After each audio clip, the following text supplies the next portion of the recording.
NHL 플레이오프 동부 컨퍼런스 결승에서 워싱턴 캐피털스가 템파베이 라이트닝의 원정 2연승을 거두고 유리한 고지를 선점했습니다. 서부 컨퍼런스에서는 베이거스 골든나이츠와 위니펙 제츠가 1승 1패로 균형을 이뤘습니다. 2018 아이스하키 월드 챔피언십에 출전한 대한민국 남자 대표팀은 조별리그에서 7전 7패를 기록하며 디비전 1 그룹 A로 강등됐습니다. 한편 오스트리아는 2012년 이후 승격팀 사상 최초로 탑 디비전 잔류에 성공했습니다. 국내에서는 2018 고교 아이스하키 리그 1차 리그가 진행됐는데요. 왕중왕전 3연패를 노리는 경기고등학교가 5전 전승으로 1차 리그 우승을 차지했습니다. 국내 최초, 국내 유일의 아이스하키 팟캐스트 비하인드넷 148회 시작합니다.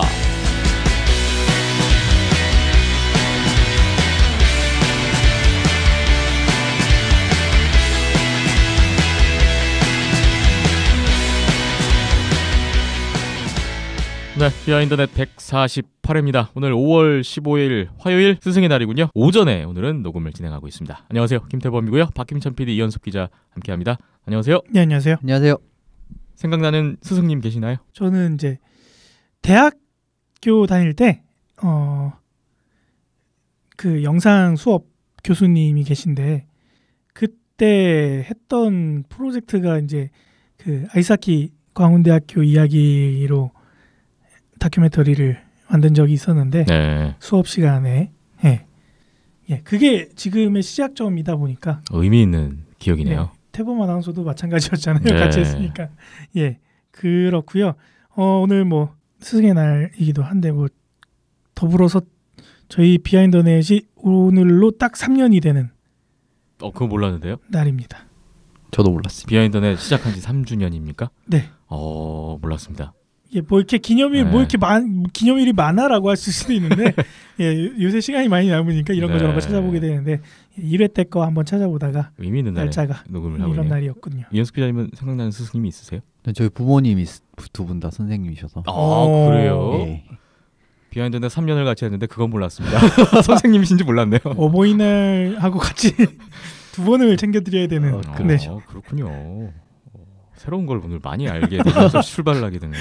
저희 되게 오래 했는데 네. 서로의 집안 사정을 잘 네. 모르고 있었네요. 저는 오늘 녹음 후에 이따가 저희 아들 어린이집 하원을 지키러 가면서 어린이집 선생님께 카네이션이라도 하나 달아드리려고 생각하고 있습니다. 부모님의 마음. 네. 148회 출발하겠습니다. 댓글을 봐야 되는데 오늘 댓글 양이 상당히 많고요. 네, 저희 이벤트도 하다 보니까 네.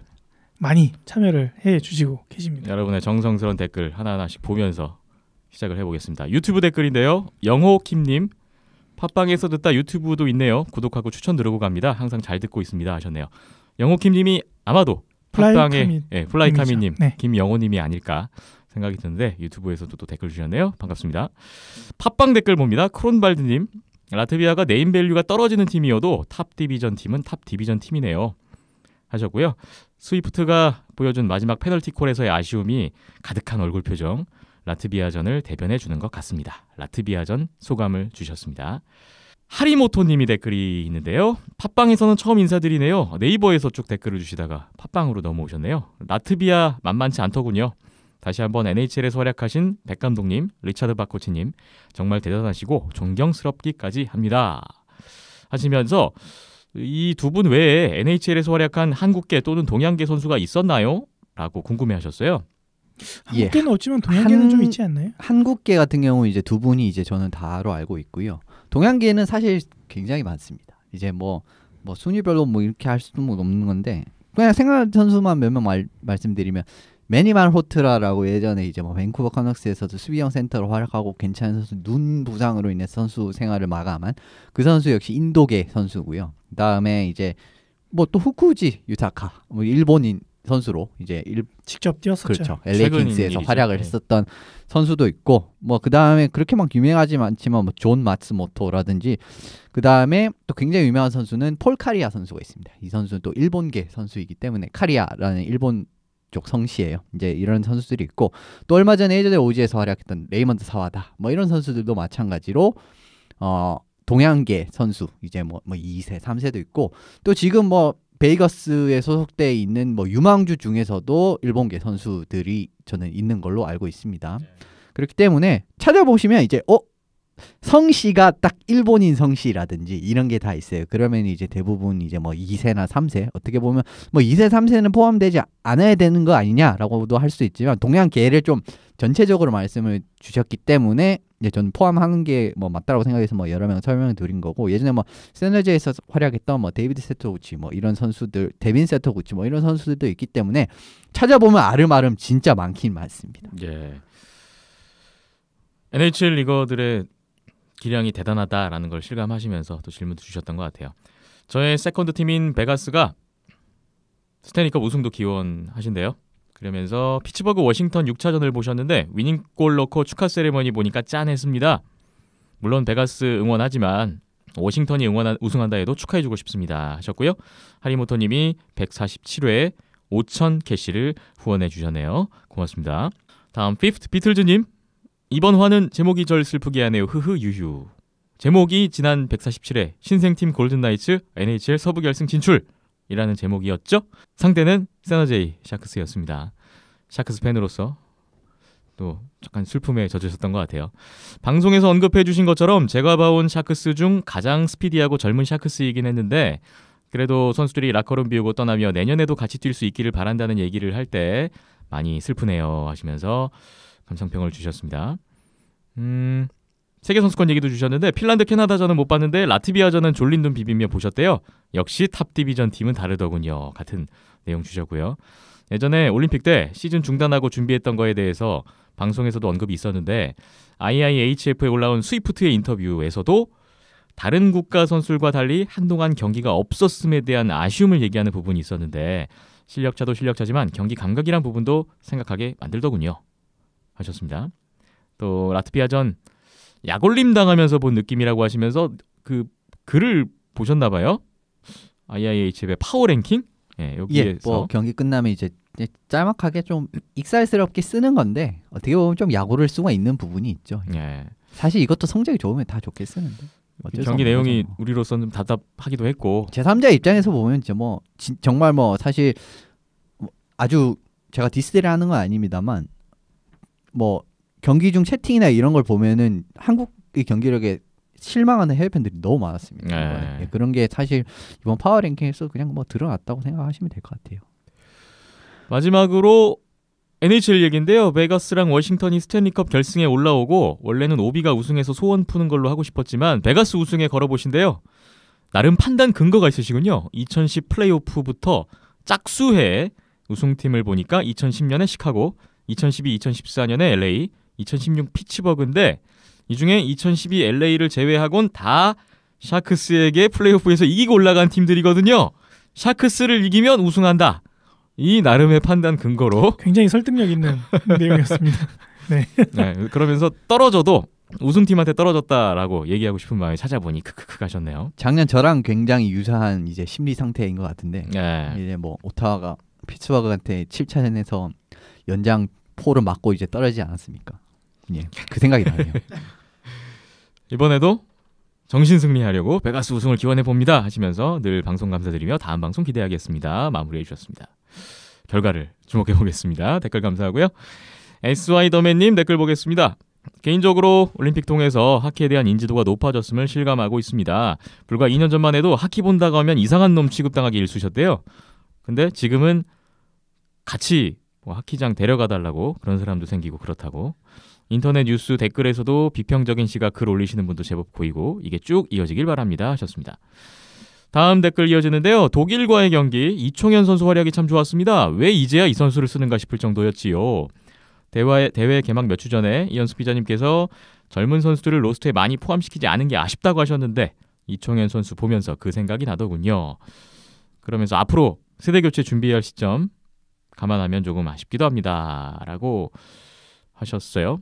이총현 선수가 독일전에 라인이 좀 올라오면서 중용이 됐는데 사실 이총현 선수도 마이크 테스트위드 부상으로 빠지면서 대체 선발이 됐던 선수였잖아요. 그렇죠. 예. 또 이 경기는 조민호 선수가 또 부상으로 이탈하면서 새롭게 기회를 잡은 케이스였는데 돋보이는 활약을 펼쳤어요. 또 독일전 라던스키골 언급하지 않을 수 없네요. 채널 원컵부터 우리나라 대표팀이 공식전에서 파워플레이 골이 하나도 없었는데 그 사슬을 끊었습니다. 약간 빗맞은 감도 있지만 예.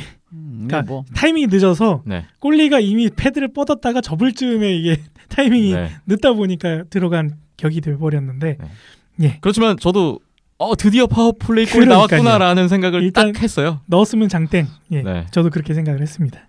뭐 사실 이번 월드 챔피언십에서 국가대표팀이 그렇게 이제 공격을 깔끔하게 만들어 놓은 게 그렇게 없었어요. 그렇긴 한데 그래도 이제 뭐 골 자체는 확실히 넣었다는 자체가 이제 의미가 굉장히 있죠. 이제 의미가 있는 거고 그런 의미에서는 굉장히 잘한 것 같습니다. 자, SY더맨님이 147회 5,000 캐시를 또 후원해 주셨습니다. 고맙습니다. 다음 댓글 봅니다. 램쿨하스님, 세계 선수권 탑 디비전의 벽을 실감하셨군요. 라던스키 선수는 이번 대회 끝으로 은퇴하는 것으로 알고 있는데 올림픽과 탑 디비전에서의 모두 골을 기록함으로써 유종의 미를 거둘 수 있게 되었네요. 아, 그러네요.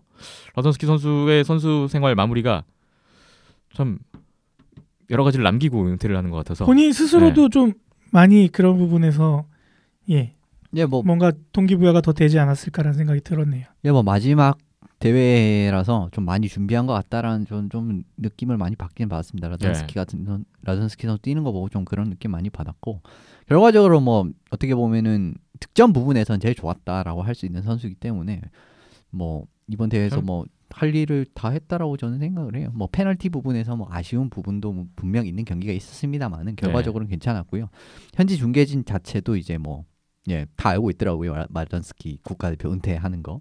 그렇기 때문에 뭐 본인의 손으로 마지막까지 잘 마무리한 것 같습니다. 귀하 첫 번째 선수였고 뭐 한라에서 많은 업적을 이뤘고 이번에 마지막 은퇴 시점인데 한라 팀도 우승하고 올림픽도 뛰고 골도 넣고 월드 챔피언십도 뛰고 골도 넣고 정말 유종의 미라는 생각을 또 해보게 됩니다. 선수가 할 수 있는 건 다 하고 합니다. 다음 프레드스와 제츠 대결이 사실상 서부 결승처럼 느껴졌는지라 서부는 제츠가 가져갈 것 같습니다. 동부는 볼츠 밀어봅니다. 스탠리컵도 볼츠 한번 밀어봅니다. 라고 예상을 이렇게 응모를 또 주셨네요. 감사하고요. 피노14님 댓글 보겠습니다. 위니펙 제츠가 서부 결승에 올랐네요. 페카리네 선수가 이번 플레이오프에서 너무 부진한 탓이 큰 것으로 보입니다. 아, 페카리네 6차전 셧아웃 하더니 7차전에 또 아쉬움을 남겼잖아요. 네, 그건 뭐 사실 시리즈 내내 보였던 그 불안한 모습, 사실 골라인에서 2골을 허용한다? 이거는 사실 페카리네 선수의 이름값으로 생각을 해도 이제 이건 좀 용납할 수 없는 정도의 수준이었고요. 결과적으로 그 이제 첫 10분에 그 2골이 나면서 아예 게임 완전히 틀어져 버렸어요. 아예 그때부터 이제 내슈빌이 복귀를 하는데 거의 뭐 불가능한 수준을 보였기 때문에 정말 뭐 리네 선수가 뭐 정규 시즌에는 대단한 모습 보였고 이번에 배지나 후보에서도 오르면서 굉장한 시즌을 보냈는데 근데 이 사실 플레이오프까지 이제 가면은 안 되겠지만 뭐랄까 너무 이번 대결 자체가 코너 엘러박 선수 역시 이제 벤지나 후보에 들어갔단 말이에요. 근데 너무 차이가 났거든요. 그렇기 때문에 좀 리네 선수 입장에서는 참 아쉬운 이번 시즌이 되지 않았나 싶습니다. 네. 이벤트 얘기를 주셨는데요. 저는 서부는 위니펙, 동부는 워싱턴 캐피털스에 걸고 싶네요 하셨어요. 스탠리컵은 캡스가 가져가기 쉽지 않을 것 같지만 그래도 우승을 기원하는 마음에 워싱턴으로 걸까 합니다. 오베치킨 스탠리컵 들어봐야죠. 흐흐 하셨네요. 또 마지막에 지난 146회 김정민 팀장님 깊이 있는 말씀 재미있게 잘 들었습니다. 자주 나와주셨으면 합니다 하셨어요. 만캐시를 146회에 후원해 주셨고요. 또 147회에도 만캐시를 후원해 주셨습니다. 감사하고요. 마지막에 김정민 팀장님 자주 나와주셨으면 좋겠습니다 했는데 대한민국 팀 탑디비전 잔류하면 나오신다 그랬는데 잔류가 안 됐어요. 당장은 좀 힘들지 않을까 싶습니다. 다음 대회 때 한 번 더 초대를 모셔야 되지 않을까. 다른 거리로 한번 그렇죠. 언제 기회 있으면 시도를 해보겠습니다. 댓글 감사합니다. 가로폴로님 댓글이 또 있습니다. 보겠습니다. 요즘같이 하키가 아침 저녁으로 가득한 때가 있어 행복하네요. 흐흐. 아침에는 NHL 보시고 아마 저녁에는 세계선수권 보시고. 그렇죠. 정말 대단합니다. 뭐 사실 새벽부터 밤부터 시작해서 이제 빠른 게임이 있으면 또 8시부터 시작하는 게임도 있었는데 8시 9시 뭐 그때부터 시작하는 게임도 있었던 걸로 기억을 하는데 진짜 하루 종일 볼 수 있어요. 그러니까 그때부터 시작을 하면은 그러니까 그때부터 그 다음 날 이제 오후까지 거의 뭐 풀로 있기 때문에 그리고 또 한국 경기를 제외하면은 또 유튜브로 다 보실 수도 있기 때문에 네. 뒤에 또 시간 나면 또 보는 이런 선택을 하실 수도 있고 낮에는 어쨌든 또 더 좋은 것 같습니다. 목동에서 고교 리그도 했어요. 그렇습니다. 그렇네요. 정말 하키가 가득합니다. 제츠와 내시빌 7차전 보신 소감을 주셨는데요. 저스틴 팀벌레이크 공연 얘기도 주셨고요. 1피리어드에 생각지도 못한 두 골이 좀 컸던 것 같습니다. 아까도 잠깐 얘기가 나왔었죠. 방송에서도 말씀해 주셨듯이 올해 제츠는 잘 풀리는 날에는 골이 쉽게 터지는 것 같습니다. 촌동네 매니토바가 광란의 밤을 보냈을 걸 생각하니 저도 같이 즐겁네요. 다만 수반의 오스카 상감의 다이빙 연기는 정말 눈살이 찌푸려지더군요. 사실 뭐 수벤이 이제 이런 부분이 좀 많이 지적을 받는 부분이 있습니다. 진짜 뭐 사실 뭐 수비력도 정말 뛰어나고 이 선수한테 골을 먹으면 진짜 기분이 이제 상대팀 입장에서 진짜 기분 나쁜 선수거든요. 이제 셀러브레이션도 엄청 화려한 선수라서 멘탈적으로 많이 흔들리게 되죠. 예, 그리고 또 감정 표현이 진짜 뭐랄까 솔직한 선수예요. 그렇기 때문에 좀 많이 그런 게 있는데 그래도 이제 뭐 수벤 선수 같은 선수는 팀 입장에서는 굉장히 도움이 되는 선수이기 때문에 뭐 그래도 마시안트처럼 사고는 안 치잖아요. 뭐 상대방을 핥는다든지 그런 건 안 하기 때문에 예, 좀 뭐 그냥 잘 봐주시면 될 것 같습니다. 네. 그 다음 댓글 내용이 또 있는데요. 혹시 매튜스 선수와 밥콕 감독 사이에 불화가 있었나요? 레드윙스 팬으로서 밥콕 감독 관련 소식에 관심이 가네요. 이런 얘기를 들으셨나 봐요. 예, 뭐 캐나다 쪽 언론에서 막 나왔던 이야기인데 이제 뵙콕 감독이랑 매튜스 선수가 시즌 후반에 약간 이제 좀 불화가 있었다라는 이야기가 있었습니다. 이제 그 불화라면은 뭐 역할 문제죠. 보통 일반적으로 이제 기본적으로 뭐 아이스타임을 비롯한 역할 문제라고 할 수가 있는데 뭐 추측한 부분에서는 이제 미치 마너 선수와 매튜스 선수의 좀 위치가 바뀐 부분이 있는 것 같다. 이제 그런 부분에서 이제 좀 트러블이 있는 것 같은데, 뭐 매튜스 선수는 당연히 이런 부분에 대해서 부정을 했고, 이제 뵙콕 감독도 마찬가지로 이제 이 부분에 대해서 부정을 했습니다. 뭐 둘이 뭐 만나는 부분은 어쨌든 이런 부분에서 미디어에서 이야기가 나오기 때문에 그런 부분에서의 이제 뭐 행동을 한번 보여준 거라고 저는 생각을 하고요. 네. 그렇게 큰 문제는 아닐 거라고 생각을 하는데 이게 또 왜 그러냐면 사실 캐나다 언론들이 너무 이제 돋보기를 들이대는 좀 경향이 있긴 있어요. 네. 이런 부분에서. 그래서 제가 생각했을 때는 아주 큰 문제는 아닐 것 같고 뭐 사실 매튜 선수가 이번에 또 부진한 것은 좀 부상의 여파도 있었다고 저는 생각을 하기 때문에 뭐 그냥 토론토 팬분들께서는 그렇게 크게 염려 안 하셔도 될 것 같습니다. 예. 또 NHL은 NBA보다 일정을 왜 이리 급하게 가나요? 하셨네요. NBA도 어제 컨퍼런스 파이널 대진표 다 결정됐는데 NBA는 다음 주 월요일부터 시작이던데 이유가 있나요? 저는 이 NBA가 오히려 훨씬 더 급하게 간다고 생각을 하거든요. NBA가 NHL보다 3주 정도 더 시즌 늦게 시작합니다. 그런데도 일정이 지금 거의 완전 맞아졌죠. 예, 그런 것만 보셔도 아실 수 있을 것 같고 뭐 컨퍼런스 파이널 같은 부분은 그냥 좀 느긋하게 제가 봤을 때 결정을 할 것 같은데 이 부분에는 좀 뭐 이유가 있을 것 같기도 합니다. 그런데 NBA 같은 경우에는 1라운드가 끝나고 2라운드 시작할 때는 이제 NHL처럼 2라운드 다 같이 시작하는 게 아니라 먼저 끝난 팀이 2라운드를 먼저 시작한 적이 있었어요. 예, 그렇기 때문에 뭐 NBA가 제가 생각했을 때는 일정을 조금 더 급하게 간다면 급하게 가는 거고 조금 더 이제 빠르게 가는 경향이 있는 것 같습니다. 마지막 내용이요. 예상 응모인 것 같죠? 이번 제 예상은 동부는 워싱턴, 서부는 위니펙, 마지막 스탠리컵 우승은 위니펙으로 가려 합니다. 다 맞추면 캐나다 팀의 20여 년 만에 우승, 거기에 추첨을 통한 상품도 기대를 하셨고요. 마지막이 틀리면 스탠리컵을 들어올린 오베치킨 선수의 환한 미소를 볼 수 있겠네요. 어떻게든 행복 회로를 돌려보려고 합니다. 항상 잘 듣고 있습니다. 감사해요 하셨네요. 오베치킨 선수의 우승 장면을 보고 싶어 하시는 분들이 되게 많은 것 같아요. 굉장히 많죠. 사실 저도 좀 보고 싶었어요. 저도 좀 보고 싶고요. 저는 근데 그래서 2라운드 뚫었을 때 저는 좀 기뻤습니다. 저는 항상 충돌되거든요. 오베치킨 드는 것도 보고 싶은데 플러리가 드는 것도 보고 싶어서. 플러리 들어봤잖아요. 네.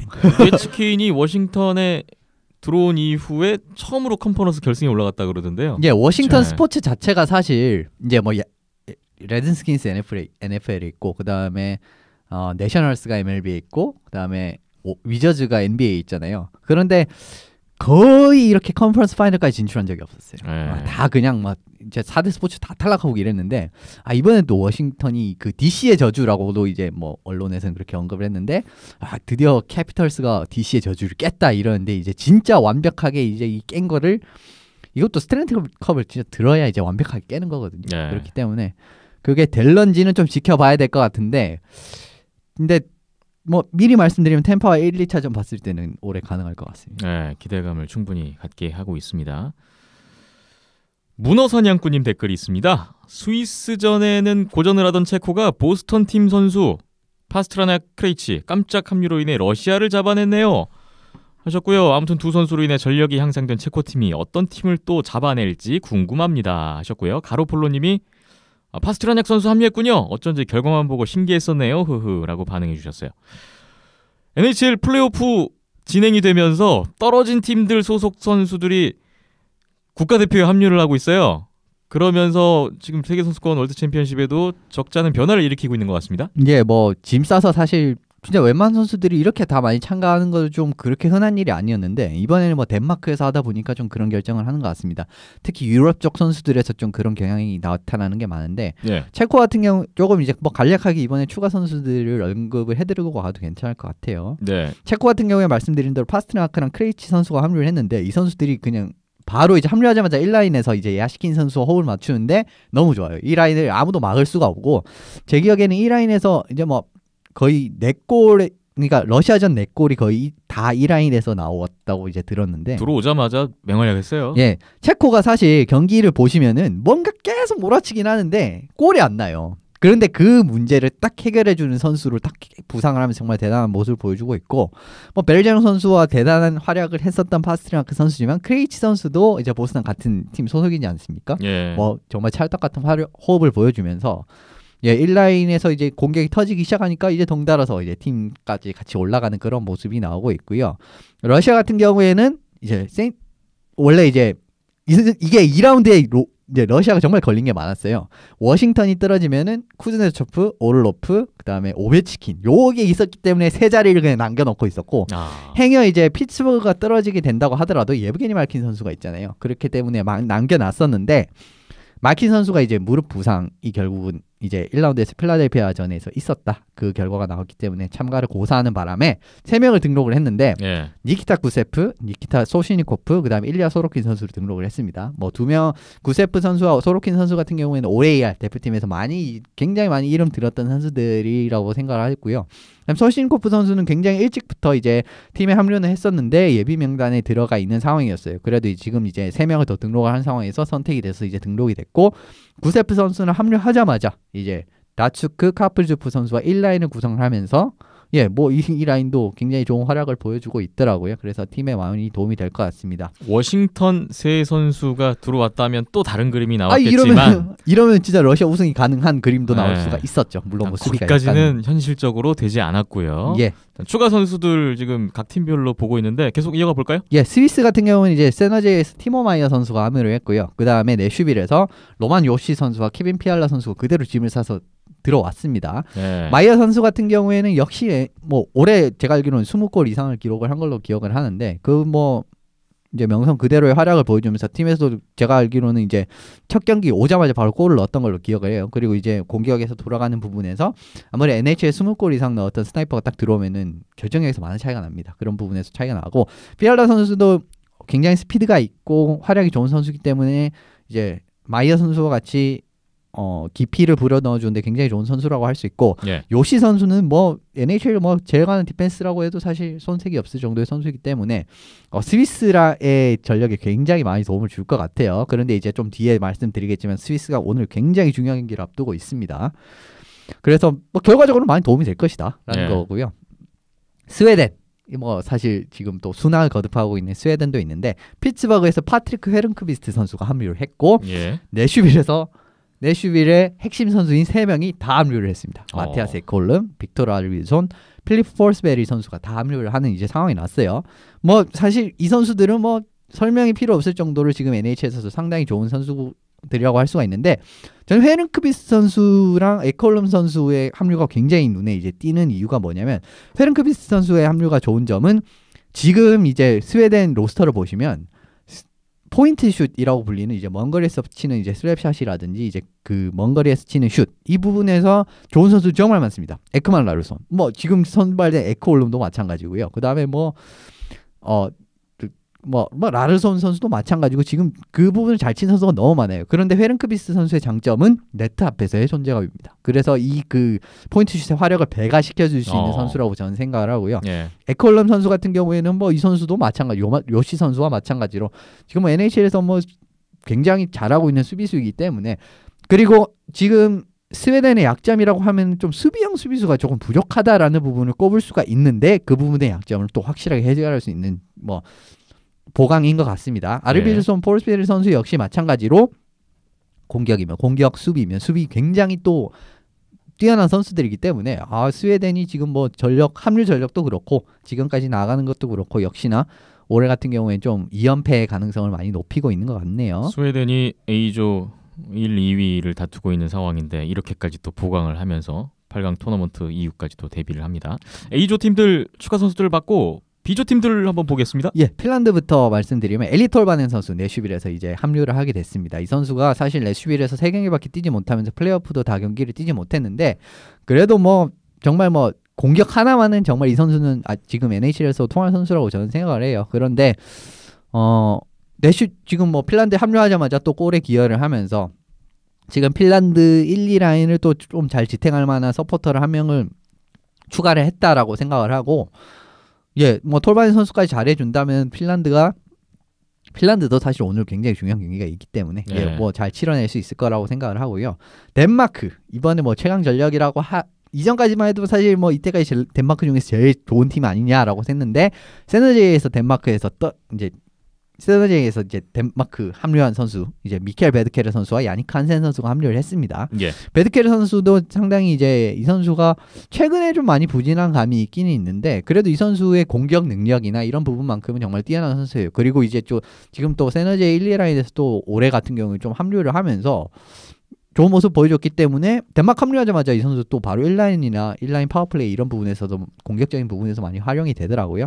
그다음 한센 선수 같은 경우에는 올해 그렇게 막 세네제에서 크게 이제 족적을 남기지는 못했는데 이 선수도 이제 수비력인 부분이라든지 뭐 빠른 스피드 이런 부분에서 상당히 팀에 도움이 될 수 있는 선수이기 때문에 뭐 한 2, 3라인 정도에서 한센 선수도 좋은 활약을 보여주고 있는 것 같습니다. 그렇기 때문에 덴마크 역시 좀 좋은 이제 보강을 했다라고 생각을 하고요. 덴마크 역시 오늘 굉장히 중요한 경기가 예정이 되어 있습니다. 이건 또 뒤에 다 설명을 드릴게요.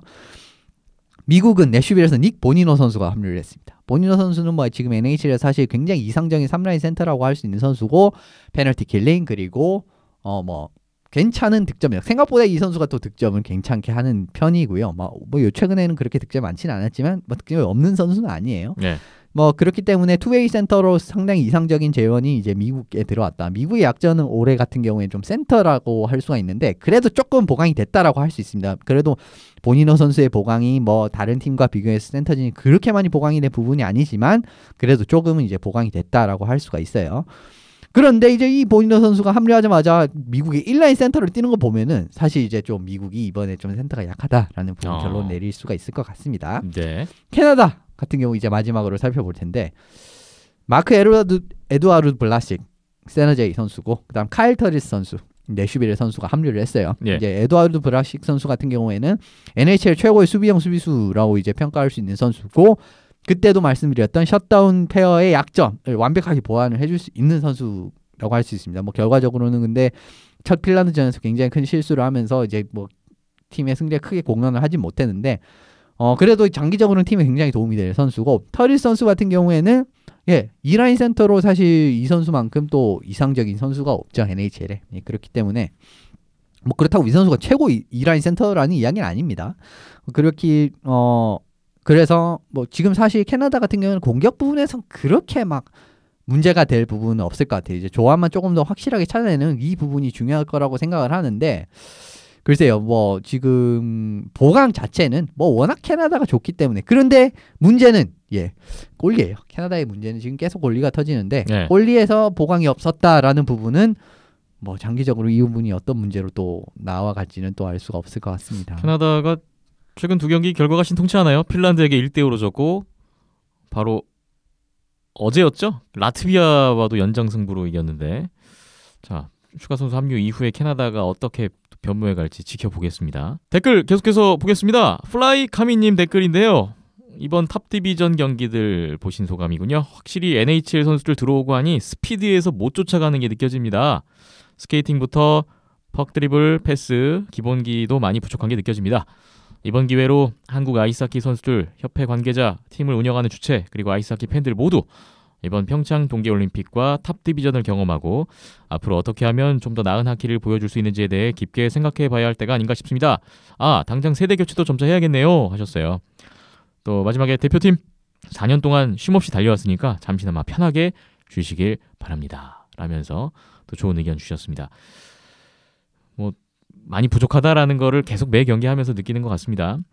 또 NHL 베가스 얘기 주셨는데요. 위니펙이 강한 상대지만 신생팀의 패기를 앞세워서 좋은 경기 해줬으면 좋겠습니다. 1라인과 플로리에 대한 기대가 역시 크시군요. 스탠리컵 예상은 서부는 베가스가 4승 2패로 올라갈 것 같고 동부는 워싱턴이 4승 2패로 올라가서 파이널에는 워싱턴이 우승하지 않을까 싶습니다. 그래도 오베치킨이 스탠리컵 들어올리는 거는 보고 싶네요. 역시 오베치킨의 세레모니 장면 기대를 하고 계시군요. 예, 뭐 방금 경기가 끝났는데 3대1로 베이거스가 오늘 승리를 거두면서 1대1로 만회를 했네요. 지금 같은 경우에는 저희 녹음 시점에 서부 2차전이 막 끝났군요. 예, 그렇게 뭐 플레리 선수가 사실 뭐 굉장히 중요한 역할을 해야 된다라고도 저는 생각을 하고 뭐 그래도 뭐 위니펙이 기세 자체가 굉장하기 때문에 뭐 조금 더 지켜봐야 될 것 같은데 좀 서부 결승은 상당한 접전이 나오지 않을까라는 좀 조심스러운 예상을 해봅니다. 1승 1패로 방금 균형이 맞춰진 서부 컨퍼런스 결승입니다.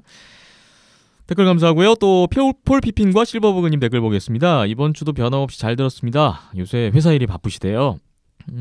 김예슬 아나운서님 가끔 찾아주시고요. 김태범 아나운서님 돌아오신 거 완전 환영합니다.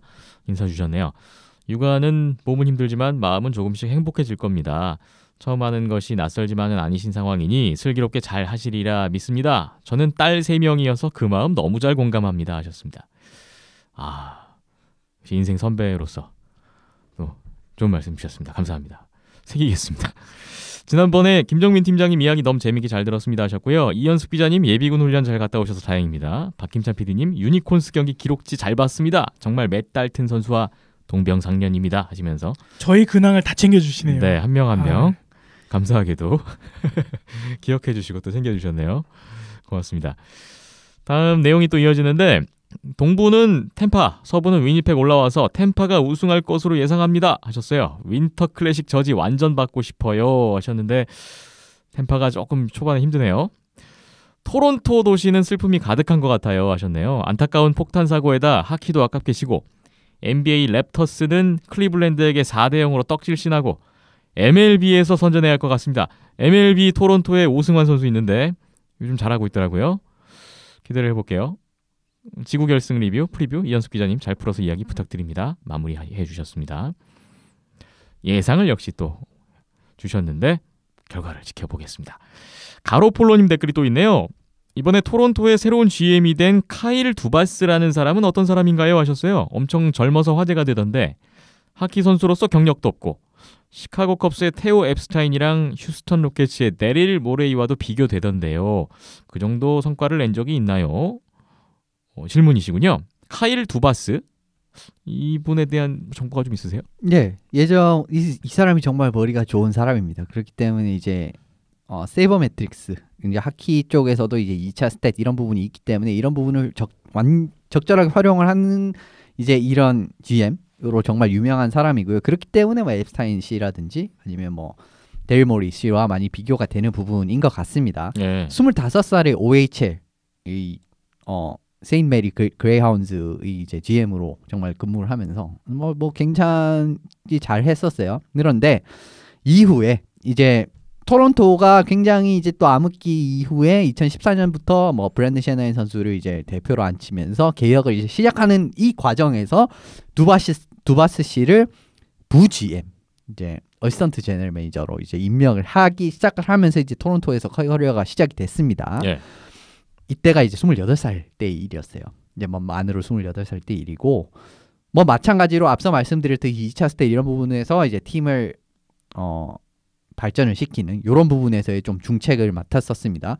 그래서 결과가 어땠습니까? 지금 토론토 굉장히 잘하고 있잖아요. 뭐 제가 뭐 시즌 전에도 2등 애틀랜틱 2등으로 예상을 드렸었고 굉장히 좋은 팀으로 거듭을 났기 때문에 또 그리고 뭐 이번에 라모리엘로 GM이 과 재계약을 하지 않고 이런 부분에서 사실 이제 누가 GM이 될 건가 많이 이제 좀 궁금한 뭐 팬분들도 많이 궁금해하셨을 텐데 결과적으로 이제 부 GM인 이제 두바스 씨가 승진을 해서 결과적으로 굉장히 어린 나이에 GM이라는 어떻게 보면 정말 대단한 어떻게 보면 NHL 프랜차이즈 중에 제일 가치가 높은 팀이라고 하면은 뉴욕 레인저스와 토론토 메이플 립스라고 할 수가 있는데 그 팀의 GM이 된 거 보면 이 사람이 얼마나 능력이 있고 머리가 좋은 사람인지는 아실 수 있을 것 같아요. 굉장히 빅마켓 시장을 갖고 있는 토론토의 GM을 맡으면서 뭐 앞으로 결과에 따라서는 또 NHL의 새로운 그렇죠. 장을 열 수 있는 그런 인물이 될 수도 있겠네요.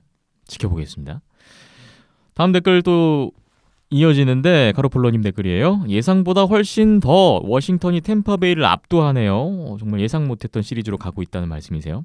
접전을 예상했던 이 시리즈 컨퍼런스 파이널이 오히려 싱거운 경기들이 되어가네요. 템파베이의 수비 문제일까요? 아니면 공수 조화가 완벽해져가는 워싱턴이기 때문일까요? 워싱턴이 템파베이에 2연승을 거뒀어요. 나중에 이제 요 얘기 컴파 잠시 후에 이야기 때 말씀드리겠습니다. NHL 코너에서 한번 이야기를 풀어보겠습니다. 댓글 감사하고요. 비틀즈님 댓글 있습니다. 승점이 동률이면 승자승이던데 과연 노르웨이하고 해서 기적이 나올까요? 요거 우리나라 대표팀이 7번째 마지막 경기가 노르웨이전이었는데 이게 노르웨이전 딱 한 번만 정규승으로 이기면 잔류가 가능한 상황이었죠. 예, 그렇게 되면 이제 네. 잔류를 하는 상황이었습니다. 이것도 사실 좀 어떻게 보면 행운이에요. 아우, 마지막까지 정말 희망을 가질 수 있었다는 이게 게. 진짜 대단한 운인데 네. 이 부분 또 뒤에 말씀드릴게요. 그 내용이에요. 같이 올라온 오스트리아는 A조에서 벨라루시가 최하위 확정이라 2012년 이후 최초로 전년도 승격팀이 바로 다음에 강등되는 걸 피한 케이스가 될 듯한데 잔류 성공했습니다. 오스트리아. 정말 벨라루스도 잡고. 정말 대단하다고 저는 생각을 해요. 이번 네. 오스트리아 같은 경우에는 정말 철저하게 준비를 한 것이 그대로 드러났던 이번 오스트리아였던 것 같습니다. 조별리그의 가장 눈에 띄는 결과이기도 하죠. 오스트리아의 잔류. 그리고 노르웨이전 경기 보시고 또 댓글 주셨군요. 어찌하다 보니 마지막 경기까지 희망을 조금이나마 가질 수 있는 상황이었다 보니 그만큼 아쉬움이 더 크네요. 국가대표팀 선수단 모두 수고하셨습니다. 라고 댓글 마무리해 주셨습니다. 감사하고요. 다음 댓글 보겠습니다. 북1223님. NHL은 이번에 처음으로 보게 되셨대요. 제가 51살인데 어렸을 때 저희 집이 동대문 스케이트장 바로 옆이라서 그 당시 고등학교 아이스하키를 많이 봤던 기억이 있습니다 하셨어요. 그 당시 경기가 2피리어드 정도 되면 무료로 입장을 할 수 있었는데 시간 맞춰서 빙상장에 가서 들어갔던 기억이 있습니다. 예전에 저도 잠실 야구장에 6회인가? 7회인가? 걸로 기억. 풀리면 문 열어주잖아요. 네. 그래서 그거 노리고 들어갔던 기억이 있는데 아이스하키도 그때 그랬군요. 질문을 주셨는데요. 아이스하키 이제 보신 지 얼마 안 되신지 NHL은 처음이라고 하셨는데 1라인, 2라인, 3라인 이렇게 놔두던데 이게 뭡니까? 축구처럼 포메이션을 말하는 건가요?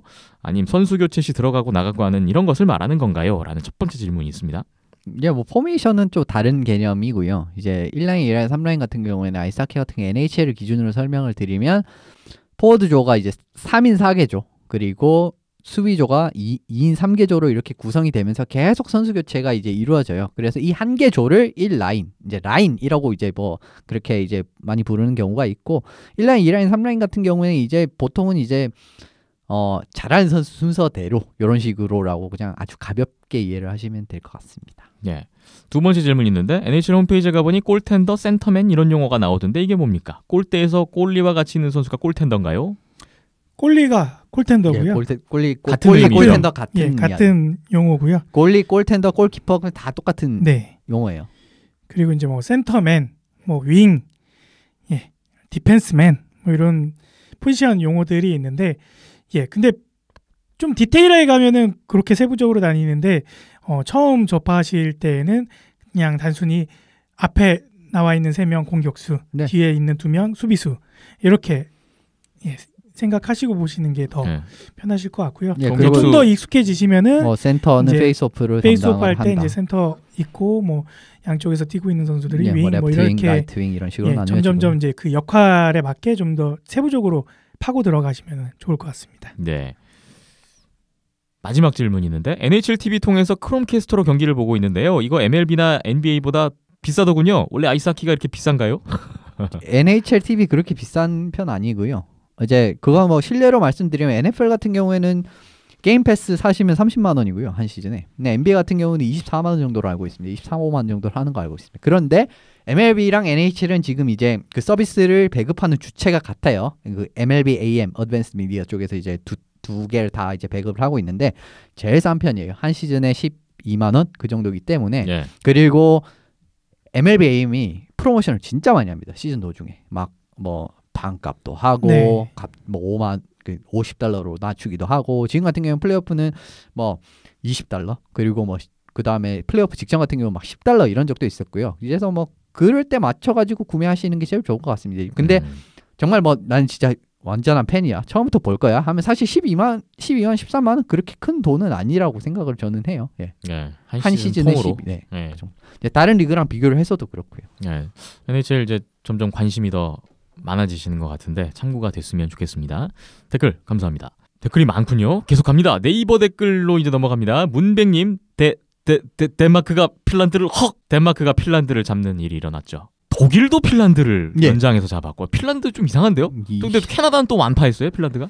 이번에 보면은 재밌어요. 도깨비예요, 도깨비. 그러니까 이렇게 큰 정말 좋은 팀들끼리는 약간의 전력차가 이번에 덴마크 굉장히 역대급 전력으로 나오지 않았습니까? 이 정도로 꾸려오면은 사실 이제 진짜 핀란드도 진짜 모든 톱니바퀴가 다 들어맞으면 이렇게 잡을 수가 있습니다. 물론 뭐 네. 전력상으로 보면 좀 이변일 수는 있습니다만은 그 정도의 이제 능력을 가지고 있다. 어떤 일이 일어날지 알 수 없다. 이 정도로 이제 생각을 하시면 될 것 같고 핀란드 이야기는 또 조금 뒤에 가서 이제 또 말씀드릴게요. 조별리그에서 예상을 뒤엎는 결과들이 여러 가지가 나왔는데 그 중에 하나였어요. 덴마크 핀란드전. 다음 댓글 알로이츠님 댓글이 있습니다. 하키뉴스 드래프트 관련 편을 사서 읽고 계시대요. 스베치니코프가 2순위가 될 것 같고 헵스는 카척을 뽑을 듯 하네요. 예, 거의 스베치니코프 선수가 2순위가 사실 뭐 시즌 전부터 계속 이제 확정적이었기 때문에 그대로 가고 있고 저도 네. 저 드래프트 이슈를 좀 기다리고 있는데 아직까지 제 그 안 왔더라고요. 그래가지고 저도 나중에 읽어보고 말씀드리겠습니다. 네. 계속 얘기가 이어지는데요. 읽어보니까 수반과 세르가체프 내보낸 건 정말 큰 실수라고 하네요. 예, 그렇습니다. 메테를 저도 그렇게 생각을 해요. 메테를 잘 건졌지만 줄센으로는 부족할 거라고.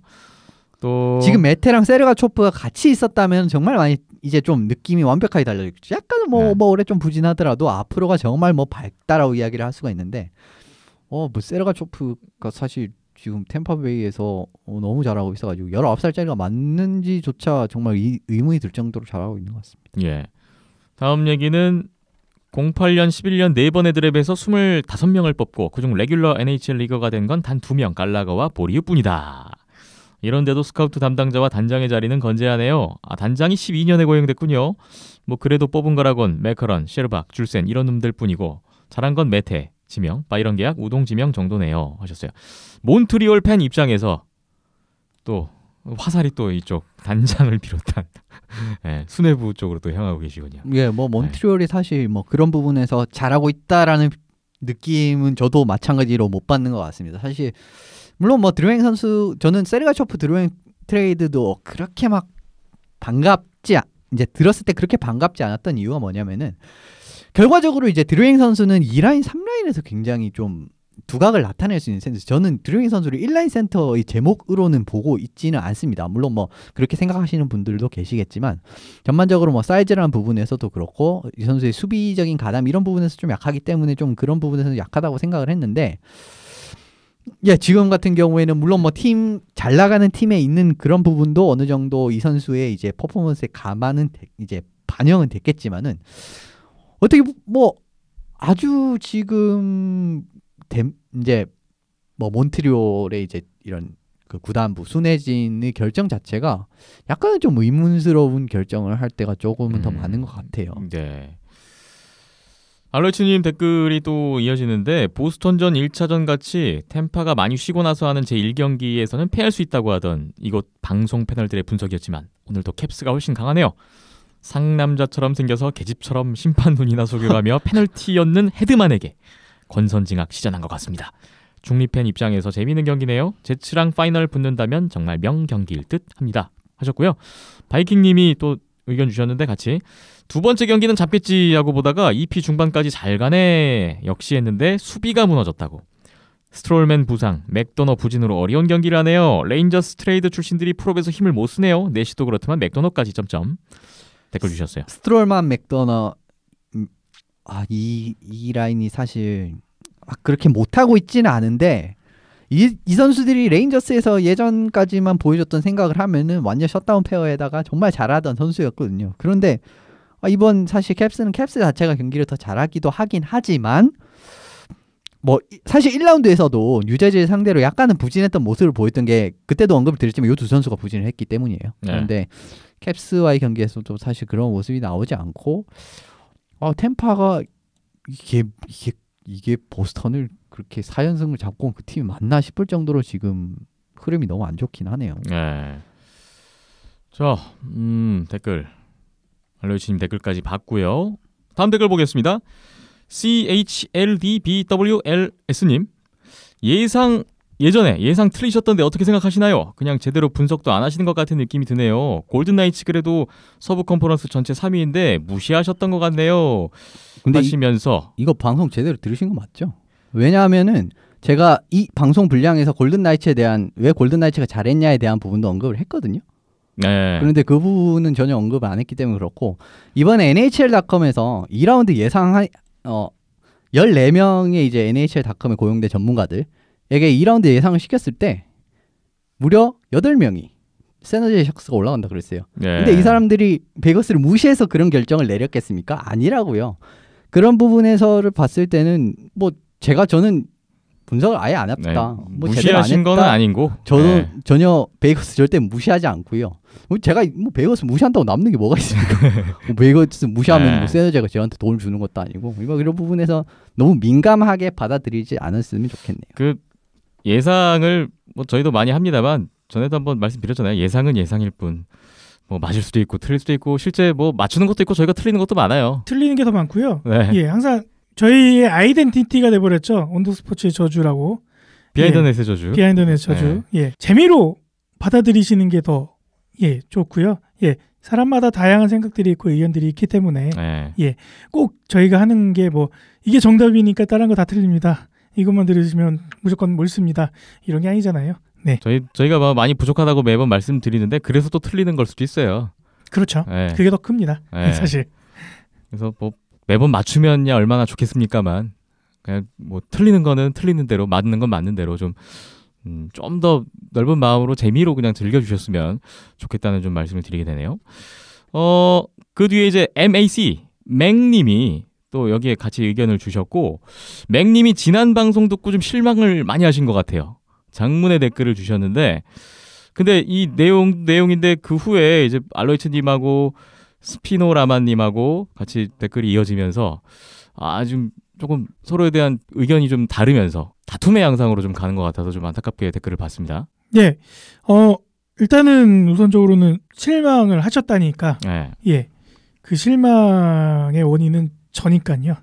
저를 탓하시는 게 맞으시고요. 댓글 세부 내용 보면은 그 내용도 좀 있네요. 네, 좀 댓글 소개 내용. 예, 부적절하거나 아니면 좀 불편했을 법한 언급을 한 것도 사실이긴 한데, 했을 당시에는 저도 몰랐으니까요. 그냥 생각 없고 생각이 짧았구나라는 거를 이제 댓글 달아주신 거를 보고 저도 반성을 하게 됐고요. 뭐 그런 부분에 있어서 그리고 이제 뭐 지지난 회에서 뭐 김정인 팀장님이나 이현석 기자님에게 이제 뭐 실망감이나 아쉬운 부분에 대한 지적 부분들도 결국엔 제작을 하고 연출하는 그리고 저희가 뭐 녹음 방송이긴 하지만 최대한 이제 라이브 같은 느낌을 내려고 최대한 거르지 않고 내보내는 부분도 있는데 적절하게 제가 또 편집을 잘했으면은 실망하거나 불편해하실 점이 없으실 텐데 그런 부분은 다 제가 부족한 탓이라고 받아들여 주시면 저야 감사할 따름이고요. 그래도 다 댓글 달고 해주시는 거니까 저희는 소개를 드리는 거고요. 또 뭐 제가 갖고 있는 생각이나 아니면 제가 말씀드리는 내용들이 많은 부분들한테 뭐 공감을 못 살 수도 있고 또 반면에 반감을 살 수도 있고 사람의 생각이라는 게 좀 다양하다 보니까 그런 부분에서는 좀 더 넓은 이해를 좀 부탁을 드리면서 잘하겠습니다 앞으로. 맥님이 이번이 댓글이 처음이 아니세요. 제 기억으로는 예전에도 한번 뭐 굉장히 의견을 많이 주셨던 걸로 기억이 나는데 그래요. 뭐 저는 그렇게 생각합니다. 이게 많은 분들의 공감대를 얻으면 물론 좋은데 어쨌든 서로 의견이 다를 수 있다. 서로 다른 주장이 있을 수 있다라는 것만 좀 서로 간에 인정을 좀 해주시면 두세 명이 아니라 네. 좀 더 많은 분들이 함께 즐길 수 있는 그런 내용, 그런 팟캐스트가 되지 않을까 싶고요. 그런 예. 부분을 좀 부탁을 드리고 싶네요. 뭐 이렇게 하나하나 다 써주신 거는 저희에 대한 어떤 관심이 있으셨고 네. 또 의견이 있으신 거니까 달아주신 거니까 저희 뭐 감사하게 참고를 하겠고요. 예, 부디- 항상 뭐 이렇게 달아주신다고 해서 저희가 무시하고 외면하고 뭐 변명과 핑계로 네. 대충 얼버무려 넘기고 이런 것보다는 지난 일주일 동안 이 댓글을 달아주신 시점 이후로부터 저도 생각을 많이 하게 됐고 또 최근에 뭐 NHL 기사나 아니면은 뭐 세계선수권 기사나 이런 데 올라오는 댓글들도 쭉 같이 살펴보면서 정말 많은 생각들을 하게 됐고 또 고교리그를 촬영 나가서 현장에서 또 오고 가는 이야기들 속에서 또 많은 생각들을 하게 되는데 그 내용들이 좀 일맥상통한 것들이 있다 보니까 고민 아닌 고민들을 내가 왜 이런 고민을 해야 되나 싶을 정도로 좀 하게 됐었는데 뭐 그런 것도 하나의 생각이고 하나의 뭐 다양성의 일환이니까요. 좀 그렇게 받아들여 주셨으면은 감사하겠습니다. 네. 마지막으로 팬 여러분들끼리 댓글 다시면서 서로 의견이 다를 수가 있습니다. 뭐 토론의 형식이 될 수도 있는데 네. 다만 그 안에서 좀 서로에 대한 뭐 비방이라든지 조롱이라든지 이런 건 좀 없었으면 좋겠다라는 또 마지막 당부의 말씀을 좀 드리고 싶습니다. 같은 마음입니다. 네. 자, 마지막 댓글 봅니다. 바이킹님 댓글이 있는데 글쎄요, 예상은 틀리라고 있는 거 아닌가 모르겠네요. 다 맞으면 무슨 재미가 있겠습니까? 업셋도 나오고 전력이 약한 팀이 투지를 가지고 특화 전략으로 재밌게 경기하면 보는 입장에서 더 즐거울 것 같은데요. 물론 응원하는 팀이 당하면 기분 안 좋죠. 하셨어요. 네. 저도 아까 말씀드렸지만 같은 의견입니다. 다 맞으면 무슨 재미가 있겠습니까? 네. 이번에 한번 캐나다 팀 밀어볼랍니다 하셨어요. 제츠, 볼츠 각 디비전 우승. 스탠리컵은 93년 이후 최초로 제츠로 꼽아봅니다. 운율도 맞고 아틀란타에서부터 만년 하위였는데 휠러, 스테스니, 샤이플리 라인 믿어보겠습니다 하시면서 예상을 주셨네요. 토론토는 프랜차이즈 프로팀들이 요새 사건 사고가 많아서 전반적으로 분위기가 안 좋은 것 같다고 하셨고요. 얼마 전 교통사고로 많은 선수를 잃었던 험버 브론코스 주니어 하키팀이 다시 경기 준비를 한다고 하네요. 그렇군요. 잘 극복했으면 좋겠습니다. 저희도 응원하고 있습니다. 이번 주도 잘 듣고 갑니다. 고맙습니다. 하고 댓글 마무리해 주셨습니다. 모든 댓글을 이제야 다 봤습니다. 하나하나 진짜 정성스럽게 장문의 댓글들을 많이 달아주셔서 그냥 지나치기가 너무 죄송스러운데 이게 시간 관계상 제가 다 읽지는 못했어요. 그 점 또 양해를 또 부탁드리고요. 오늘 댓글 소개는 여기까지 해야 될 것 같네요. NHL 우승팀 맞히기 이벤트를 진행하고 있는데 지금 컨퍼런스 파이널 2차전까지 끝났습니다. 네. 이제 마감해야 되는 거 아닌가요? 많은 분들이 참여를 해주시긴 하셨는데요. 네. 지금 더 참여를 해주셔도 좋을 것 같습니다. 상품이 되게 많은데 그거에 비하면은 참여자 수가 많진 않아요. 지금 생각 같아서는 일단 참여해주신 분들께 하나씩 다 드리고 그 정도 여력은 있다. 맞추시면은 거기에 하나 더 얹어드리는 그 정도로 지금 여유가 있다. 그렇게 가도 될 것 같고 일단은 지금 목요일까지 3차전이 예정이 돼 있는데 3차전까지는 한번 좀 지켜보면서 달아주셔도 될 것 같고요. 이미 달아주셨던 분들도 3차전까지 결과 보면서 좀 아닌데? 방향이 생각했던 거랑 다른데 싶으면은 수정을 해주시고 아니면은 뭐 바꿔주셔도 되니까 일단은 지금까지 달린 댓글들은 제가 다 캡처를 해서 정리를 해 두었고요. 또 나중에 수정을 하시면 수정하신 대로 또 반영을 할 테니까요.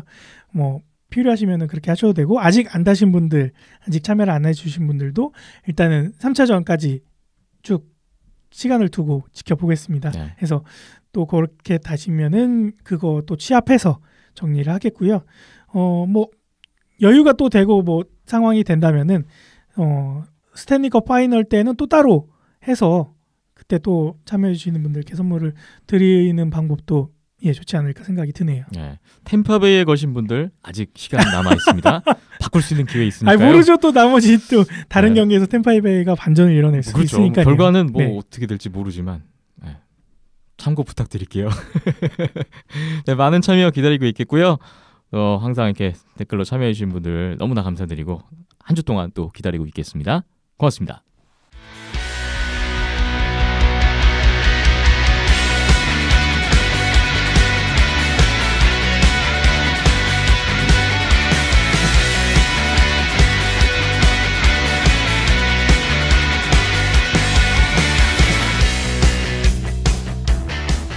네, NHL 플레이오프 동부 서부 컨퍼런스 파이널이 진행되고 있는데 현재까지의 상황 이현숙 기자와 함께 간단하게 또 정리를 해보고 넘어가 볼까 합니다. 2차전까지 끝났습니다. 오늘 녹음일 기준으로요. 5월 15일 오전인데요. 서부 위니펙 제츠와 베이거스 골든 나이츠의 대결. 방금 전에 저희 녹음하는 도중에 2차전이 끝났습니다. 2차전에 베이거스가 승리를 했고 시리즈 전적 1승 1패. 위니펙 홈에서 벌어진 2연전 양팀이 1승씩 나눠 가졌네요. 1차전 위니펙이 초반에 막 3골을 몰아치면서 좀 쉽게 이기는 분위기였는데요. 1차전 양상부터 얘기를 해볼까요? 예, 제가 오늘 2차전을 이제 뭐 볼 여유가 없었기 때문에 네. 2차전을 빼놓고 1차전의 양상만 일단 뭐 말씀을 드리겠습니다. 뭐 흐름 제압 능력 이 자체가 너무 좋았기 때문에 사실 레슈빌과의 시리즈를 잡을 수가 있었는데 뭐 베이거스와의 1차전도 마찬가지로 이런 모습이 나오면서 좀 위니펙이 수월하게 1차전을 잡아냈다고 저는 생각을 해요.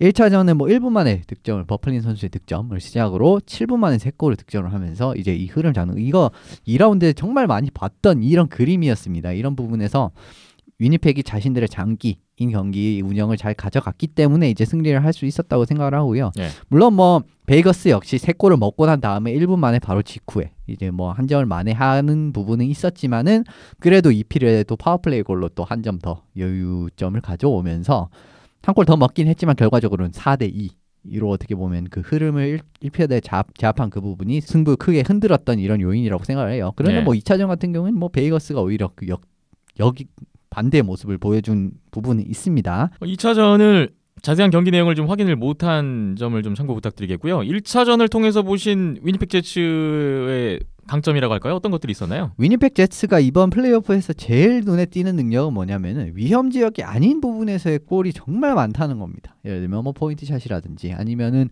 뭐 이상 뜬금없는 골라인에서 이 시도 뭐 퍽을 갖다 붙였는데 들어간다든지 이런 부분이 정말 많기 때문인데 네. 이게 가능한 부분은 일단 저는 이제 포인트슛이라고 생각을 하거든요. 이 부분은 이제 1차전에서 사실 승리를 가져왔던 가장 큰 이유라고도 할 수가 있습니다. 위니펙이 이제 주된 포인트슛을 담당하는 선수들이 누구냐라고 하면 이 더스틴 버플린 선수가 있고 그다음에 뭐 파트리크 라인의 선수도 파워플레이에서 이제 윙어 쪽으로 나오면서 뭐 슛을 가져가는 이런 장면도 있습니다. 그런 이런 부분에서 지금 뭐 버플린 선수가 경기에 포문을 여는 첫 골을 이제 첫 골을 넣었고요. 그리고 네 번째 골 3대1에서 사실 한 골 더 먹으면 3대2로 따라잡히면서 어떻게 될지 알지 못한 상황에서 파워플레이에서 살짝 페이크를 주면서 슛 이제 그 페이크를 이제 상대방의 수비의 그 빈틈을 열어내는 장면이 너무 좋았기 때문에 그런 부분에서 이제 샤이플리 선수의 윌러 선수였는지 잘 기억이 안 나는데 이제 디플렉션을 좀 직접적으로 어시스트를 한 장면이 있었어요. 이런 부분이 결과적으로는 이제 팀 득점에 굉장히 중요한 득점에 많이 관여가 되면서 경기를 잡는 데 도움이 됐죠. 다음 베이거스 골든 나이츠 이야기인데요. 먼저 파이널에 올라와 있었고 물론 원정 경기이긴 합니다만 1차전을 내줬습니다. 1차전 때 베이거스 골든 나이츠는 어땠나요? 예, 1차전에 베이거스 골든 나이츠는 결과적으로는 좀 경기력 자체는 그렇게 막 나쁘진 않았는데 베이거스 본연의 경기력을 펼쳤다라고 보기엔 조금 힘들고 순간순간에 빈틈이 좀 굉장히 많았습니다. 그런데 이 순간순간의 빈틈을 위니펙은 득점으로 연결할 수 있는 능력이 있는 팀이에요. 1차전 같은 경우에서 순간적인 수비의 빈틈을 많이 노출을 했거든요. 뭐 첫 번째 버플린 선수의 골 같은 경우에는 마르체소 선수의 패스미스에 이은 역습이 있었고요. 두 번째 골 같은 경우는 파워플레이 상황에서 파트리크 라인의 선수가 완전히 빈 곳으로 침투를 하는데도 아무도 그쪽을 커버를 하지 않으면서 원타임을 그대로 허용하는 장면이 있었고 네 번째 골 같은 경우에도 라일리 스미스 선수가 버플린 선수의 슛을 조금 더 경계를 해야 되는 상황에서 이제 라이너 선수한테 골을 한 골 먹겠잖아요. 네. 이제 그런 부분에서 패스에 가는 그 부분을 조금 더 경계를 하다가 슛이라는 옵션을 생각하지 못했어요. 그렇기 때문에 이 슛이 결과적으로는 디플렉션으로 네 번째 골로 연결이 되는 이런 수비적인 부분에서 순간순간적인 빈틈이 나왔는데 결과적으로는 이 부분을 위니펙이 전부 다 득점에 성공을 하는 이런 장면이 나왔거든요. 위니펙 같은 정말 역습이라든지 상대방의 이제 뭐 흐름을 잡는 능력 그리고 뭐 빈틈을 만들어내는 능력 이런 능력이 뛰어난 팀을 상대로는 이런 여지조차 사실을 주면 안 되고요. 결과적으로는 이 부분이 베이거스 골든 나이츠가 1차전을 좀 패배를 했었던 가장 큰 이유였던 것 같습니다. 네. 자, 서부가 접전이 될 것 같다. 아까 말씀 주셨는데 실제 접전으로 가고 있습니다. 2차전까지 1승 1패. 3차전 이후 승부 어떻게 예상하시고 또 어떤 변수가 예상이 되는지 한 말씀 부탁드릴까요? 예, 사실 첫 경기를 위니펙이 굉장히 초반부터 분위기를 잡고 갔어요. 그리고 그 부분은 좋았다고 생각을 하는데 특유의 압박부터 시작하는 베이거스스러운 하키를 1차전에서 보여줬냐라고 하면 그렇지는 않았다라고 생각을 합니다. 네. 그런데 2차전부터는 이 부분이 나오기 시작하더라고요. 그래서 뭐 잡았다라고 베이거스가 경기를 잡아냈죠. 뭐 2차전에서는 사실 이제 장기적인 시즌 이제 이 7차전이란 장기 레이스를 바탕으로 봤을 때는 베이거스가 힘도 못 쓰고 완전히 무너질 가능성은 저는 없다라고 생각을 합니다. 이번 사실 뭐 수비진이 좀 못 믿어온 부분이 사실 제가 1, 2라운드에서 베이거스를 그렇게 높게 보지 않았던 부분이긴 한데 실제적으로 이 선수들이 수비를 그렇게 못해주냐라고 물어보면 사실 그렇지는 않아요. 네. 이제 뭐 스틱책이나 속도를 활용한 스케이팅이나 이런 속도를 활용한 스틱책이나 이런 상대방 공격을 차단하는 이런 능력들이 다 뛰어난 선수이기 때문에 그런 부분에서는 많이 도움이 되는 것 같고 위니펙 같은 경우에는 결과적으로 좀 2라운드에서 문제였던 부분은 무엇이었냐라고 하면은 경기력이 너무 어렵습니다. 어떨 때는 정말 뭐 완벽한 모습으로 흐름을 딱 잡아가지고 완승을 거두는 경기가 있느냐라고 하면은 또 다른 경기는 그 다음날 경기임에도 불구하고 뭐 3대0 셧아웃을 당한다든지 예. 이러면서 크게 무너지는 경기가 많았는데 지금 사실 2라운드, 3라운드에서도 이런 모습이 계속 나오고 있다는 거예요. 지금 오늘 경기를 봤을 때는요. 그렇게 봤을 때는 이 시리즈가 굉장히 원사이드하게 흘러갈 가능성은 낮다라고 저는 생각을 하는데 결과적으로 팀 종합력을 봤을 때는 그래도 위니펙이 조금 더 높지 않나? 라는 생각을 하게 되고 또 위니펙 쪽으로 무게가 이제 실리는 이유가 뭐냐면은 폴 모리스 감독이랑 세네제 샥스의 피터 데버 감독이 굉장히 친한 사이라고 합니다. 그래서 네. 2라운드에서 끝나고 난 다음에 정보 공유가 굉장히 많이 됐을 거예요. 그런 부분을 이제 현지 중계진도 네. 언급을 했고요. 이런 부분까지 생각을 하면은 제가 생각했을 때는 올해는 그래도 위니펙이 조금 더 무게가 실리지 않나라고 생각하기 때문에 4-3 위니펙 승리를 예상을 합니다. 어려운 예상입니다만 4승 3패 위니펙 우세 조심스럽게 좀 써주셨습니다. 근데 오늘 뭐 스코어나 이런 걸 봤을 때는 어디가 이겨도 사실 이상하지 않을 정도로 팀이 뭐 박빙의 승부가 나오지 않을까 생각을 해요. 예측하기 어려운 흥미진진한 3차전 이후 승부 또 기대를 해보겠습니다. 다음 동부의 시리즈 보겠습니다. 템파베이 라이트닝과 워싱턴 캐피털스의 대결인데요. 워싱턴이 원정에서 두 경기를 모두 잡았습니다. 2승으로 워싱턴이 아주 유리한 지금 고지를 점하고 있네요. 템파베이가 홈에서 2연패를 당했는데 아니 그 동부 최강이라고 불리던 템파베이가 그것도 홈에서 너무 무기력하게 두 경기를 내준 느낌이 있어요. 예, 뭐 사실 이 두 경기를 봤을 때 저는 완패라고 생각을 할 정도로 워싱턴이 정말 이 시리즈 준비를 잘했구나라는 생각을 했습니다. 뭐 견고한 수비는 물론이고 뭐 역습력 이런 부분에서 상당히 좋았고요. 게다가 이게 정말 의미가 있는 게 뭐냐면은 이 첫 두 경기에서 니클라스 백스트램 선수는 손 부상으로 나오지 못했습니다. 맞습니다. 그럼에도 불구하고 4점 6점. 템파베이 수비진은 사실 뭐 NHL 최고라고 봐도 사실 과언이 아닐 정도로 정말 깊이가 충분한 팀인데 그런 팀을 상대로 지금 두 경기에서 10골을 냈단 말이에요. 이런 부분은 상당히 의미가 있다고 생각을 하고요. 네. 사실 2라운드 같은 경우에서는 워싱턴이 좀 불안한 모습을 보였던 부분은 뭐냐면은 결과적으로 4대2로 승리를 하긴 했지만 골은 진짜 어렵게 넣는데 먹힐 때는 그냥 아주 많이 좀 순간적으로 팍팍 먹히는 이런 부분이 많이 나왔기 때문에 좀 피츠버그가 그래도 첫 경기를 지고 이런 그림이 많이 나왔거든요. 예.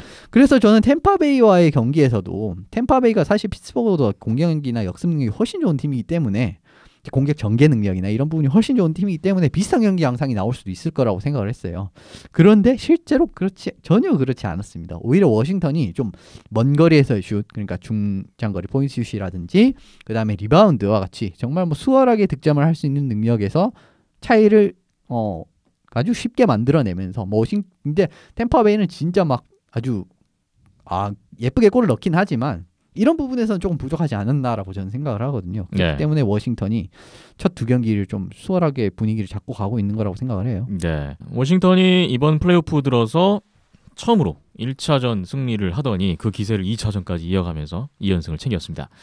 이제 장소를 워싱턴 홈으로 옮기게 될 텐데 템파베이가 위기에 빠졌습니다. 3차전 이후 돌파구를 좀 찾아야 될 것 같은데요. 제일 돌파구를 찾아야 되는 부분은 1-1-3 트랩이에요. 이 부분을 빨리 뚫어야 1-1-3 트랩. 이 부분을 빨리 뚫어야 이제 가능성이 좀 보일 것 같습니다. 템파의 공격을 막아내기 위해 뭐 사실 워싱턴이 많은 전술을 썼습니다만 이 부분 이 첫 두 경기에서 가장 큰 눈에 띈 부분은 1-3 트랩 부분이었어요. 이게 뭐냐고 설명을 드리면 결과적으로 우리 쪽 지역을 이제 워싱턴 수비 지역 쪽에 진입하는 거를 막는 이런 과정에서 쓴 전술인데 아주 깊이 전방 압박을 적극적으로 걸어서 숨도 쉬지 못하게 하기보다는 브레이크아웃이 어느 정도 진행이 되는 상황에서는 한 명을 이제 워싱턴 같은 경우에서 한 명을 상대 지역에 배치하고 이제 한 명을 이제 공격수 한 명 더는 이제 상대 지역에 가까운 중립 지역에 한 명, 그리고 우리 블루 라인 쪽에 세 명이 이렇게 나란히 쓰면서 상대방의 이제 상대방이 워싱턴 지역으로 진입하는 것을 굉장히 어렵게 만들었어요. 그리고 실제적으로 이 부분을 템파베이는 제대로 뚫어내지 못하는 느낌이 많이 나왔고, 템파베이는 일단 기본적으로 퍽을 많이 몰고 들어가는 팀입니다. 많이 몰고 들어가서 이제 그 뒤에 스피드를 활용해서 지역 진입을 한 다음에 공격을 깔끔하게 패싱워크로 만드는 이런 걸 선호하는 팀인데 이 몰고 들어가는 것 자체가 지금 이제 1-3 트랩에서 먹히지가 않는 부분이죠. 이게 사실 템파베이 공격의 가장 크게 이제 문제가 되는 부분이고, 1차전에서 이제 슈팅이 22개였던 걸로 기억을 하는데 완벽하게 틀어 막히면서 지금 빠르게 해결책을 찾지 못하면은 정말 위기인 상황에까지 봉착을 했습니다. 그렇습니다. 반면에 워싱턴 캐피털스가 아주 기분 좋게 홈으로 가게 됐습니다. 이제 두 번만 더 이기면 시리즈를 끝낼 수 있는 유리한 상황인데 앞으로 워싱턴 캐피털스 입장에서는 어떤 방식으로 좀 운영이 필요할까요? 사실 지금 너무 잘하고 있고요. 이렇게만 하면 사실 잘하고 있다고 저는 생각을 해요. 링크 이번 첫 두 경기에서는 링크를 굉장히 넓게 활용하는 공격이 많이 눈에 띄었는데, 워싱턴 같은 경우는 피츠버그를 상대했을 때랑 상당히 유사한 느낌으로 지금 경기를 계속 진행을 해나가고 있습니다. 그런데 이제 좀 차이점이라면 상대 공격 지역에 진입을 한 다음에 퍽을 네트 뒤로 크게 계속 돌리면서 템파베이 수비진의 혼동을 많이 유도를 했어요. 이제 이런 부분에서 사이드를 계속 바꾸면서 기회를 만들어냈고, 이게 굉장히 실효를 보면서 두 팀의 차이를 만들어냈습니다. 이게 가능한 이유는 보드가 이렇게 굴러갔을 때 수비가 한 명이 가담을 하면서 이거를 이제 지역 밖으로 퍽이 나가지 못하도록 이제 방지를 하는데, 이 부분에서 잘하는 선수들이 워싱턴에 상당히 많아요. 미알 캠프니 선수도 마찬가지고요. 존 칼슨, 디미트리 월로프, 맨 니스캐넌, 탑4 선수들이 이 부분을 완벽하게 소화를 할 수 있었던 부분이에요. 그래서 여기서 이 선수들이 펄 간수를 한 다음에 포인트 슛을 쏜다든지 이런 부분은 2차적으로 기회가 창출되는 부분이 있었고, 실제적으로 1, 2차전에서 이 두 개의 플레이에서 골이 나오는 장면이 있었습니다. 그렇기 때문에 이렇게 링크를 넓게 활용한 공격으로 재미를 보고 있기 때문에 어떻게 보면은 이제 템파 입장에서는 이거에 대한 대비책을 빠르게 찾아야 되는 거고요. 워싱턴 입장에서는 먹히니까 계속 쓰면 되는 겁니다. 워싱턴과 템파베이의 시리즈 이야기를 나누고 있는데요. 이 시리즈는 시리즈 들어가기 전부터 이현숙 기자님이 템파베이를 내려놓고 포기하고 워싱턴의 우세를 점쳐주셨었어요. 그 생각 그대로 가져가시는 건가요? 전 첫 두 경기를 봤을 때 워싱턴이 여러모로 너무 준비를 잘해온 느낌을 받았거든요.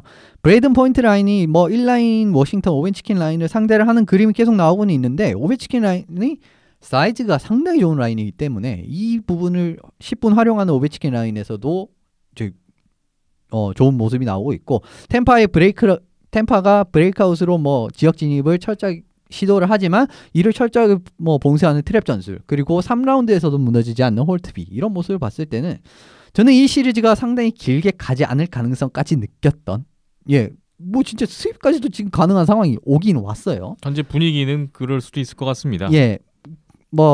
그렇지만 지금 2라운드를 봤을 때는 템파가 4연승도 할 수 있는 팀이다라기 때문에 막 아주 크게 또 무너지지는 않을 것 같은데, 결과적으로 홈에서 패배한 이 두 게임이 굉장히 크게 이제 다가올 것 같습니다. 그렇기 때문에 저는 워싱턴의 4대2 승리가 가능하지 않을까. 4승 2패 정도로 워싱턴이 끝내지 않을까라는 예상을 주셨습니다.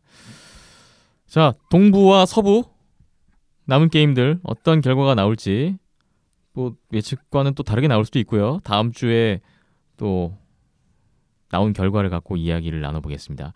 이벤트 계속 진행이 되니까요. 다시 한번 말씀드릴게요. 여러분 참여 부탁을 드리겠습니다. NHL 플레이오프 얘기 여기까지 하고요. 다음 코너로 넘어가 보겠습니다.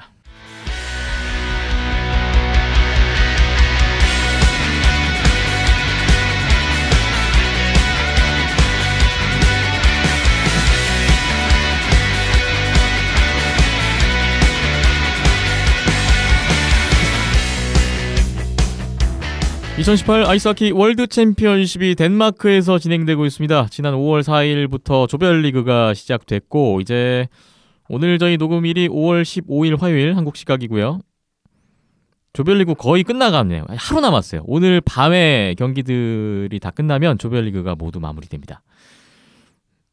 오늘 A조와 B조 순서대로 현재까지의 나온 순위와 판도를 근거로 또 그 안에서 어떤 재미난 결과들이 있었는지 좀 이야기거리들을 찾아보려고 합니다. 먼저 A조부터 보겠습니다. A조 현재 일단 순위를 좀 정리를 해드릴게요. 아직 최종 순위 나오지 않았는데요.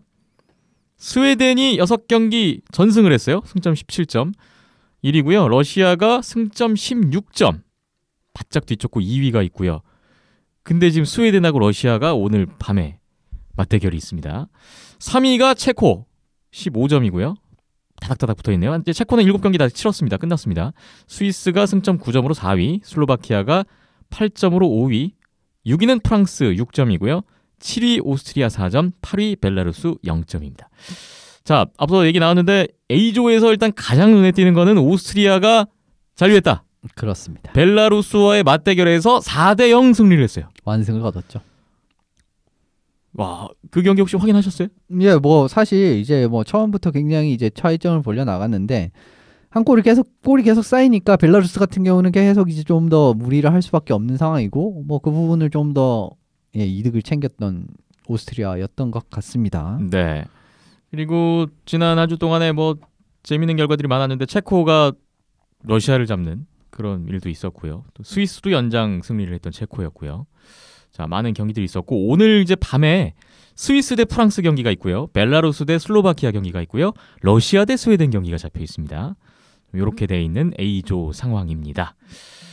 지금 현재 순위를 보면은 거의 지난주에 이현숙 기자님이 예상해 주셨던 A조 순위 1위부터 6위까지는 100% 똑같고요. 7위, 8위만 지금 예상해서 벗어난 상황이에요. 예, 뭐 오스트리아가 사실 그래도 벨라루스한테 지지 않을까라고 생각을 했는데 네. 뚜껑을 따보니까 로저 베이더 감독의 기용술이 너무 좋았다라고 말씀을 드릴 수 있을 것 같고 네. 지금 3강 구도가 지금 형성이 됐죠. 스웨덴, 러시아, 체코. 그렇습니다. 뭐 사실 체코는 이제 7경기를 끝낸 상황이기 때문에 순위 상승의 여지가 없고요. 스웨덴과 러시아 이 두 팀이 이제 경기가 있어요. 오늘 1, 2위 결정전이 되겠군요. 그렇습니다. 두 팀 다 지금 득실점 마진이 정말 압도적이기 때문에 러시아가 이번에는 그렇게 수비가 약한 느낌이 또 안 드는 부분이 물론 뭐 체코 같은 부분에 좀 대량 실점이라고 하면 또 대량 실점이라고 할 수는 있지만 이런 부분에서 좀 예전과 다른 러시아이기 때문에 또 전력 자체는 스웨덴이 좋지만 뭐 마냥 이제 스웨덴이 이긴다라는 결과는 또 보장을 할 수가 없는 좀 그런 상황인 것 같습니다. 그래도 좀 더 스웨덴이 결과적으로는 유리할 거라고 생각을 해요. 네. 좋은 선수들이 뭐 정말 많이 합류를 했고 조별 예선에서 보여준 모습도 그렇고요. 이제 이런 부분에서 그렇고 체코 같은 경우에는 NHL 합류 선수들이 정말 또 선전을 하는 모습을 보여주면서 결과적으로 3위로 마무리가 됐습니다. 네. 그런 반면에 중위권은 지금 약간 혼전 양상일 수도 있겠는데 4위가 누가 될 거냐. 그렇죠. 이게 지금 문제예요. 근데 지금 현재 4위는 스위스인데 오늘 스위스와 프랑스 대결 결과에 따라서 프랑스에게도 기회가 있을 것 같고요. 예, 슬로바키아도 지금 기회가 있고요. 그렇습니다. 네. 이제 뭐 사실 스웨덴과 이제 스위스와 프랑스 경기에서 설령 혹시 프랑스가 이기는 경기가 이제 3점을 따게 된다라고 해도 사실 슬로바키아가 많이 유리합니다. 이제 그렇게 이제 프랑스가 이기는 결과가 나오게 되면 슬로바키아가 많이 유리하게 되고요. 예. 왜냐하면 슬로바키아는 오늘 벨라루스와의 경기거든요. 그런 걸 감안하면 좀 슬로바키아가 유리한데 그래도 이제 스위스의 전력을 보고 NHL 합류 선수들도 이제 또 감안을 했을 때는 올해 프랑스는 이제 또 좀 뭐 무난하게 잡지 않을까라는 게 이제 제 생각입니다. 스위스가 프랑스를 잡는다면 자력으로 4위 확보가 그렇습니다. 되는 겁니다. 그럼 이제 그냥 뭐 12점으로 그냥 확보가 되는 거고요. 예. 자, A조 이 정도로 지금 결과가 나온 상황이고요. 어쨌든 최종 순위 1, 2, 3, 4위가 결정이 돼야 토너먼트 대진표가 또 나오기 때문에 오늘 마지막 날 결과가 또 주목됩니다. B조의 상황을 좀 볼게요. B조는 우리나라가 속해 있죠.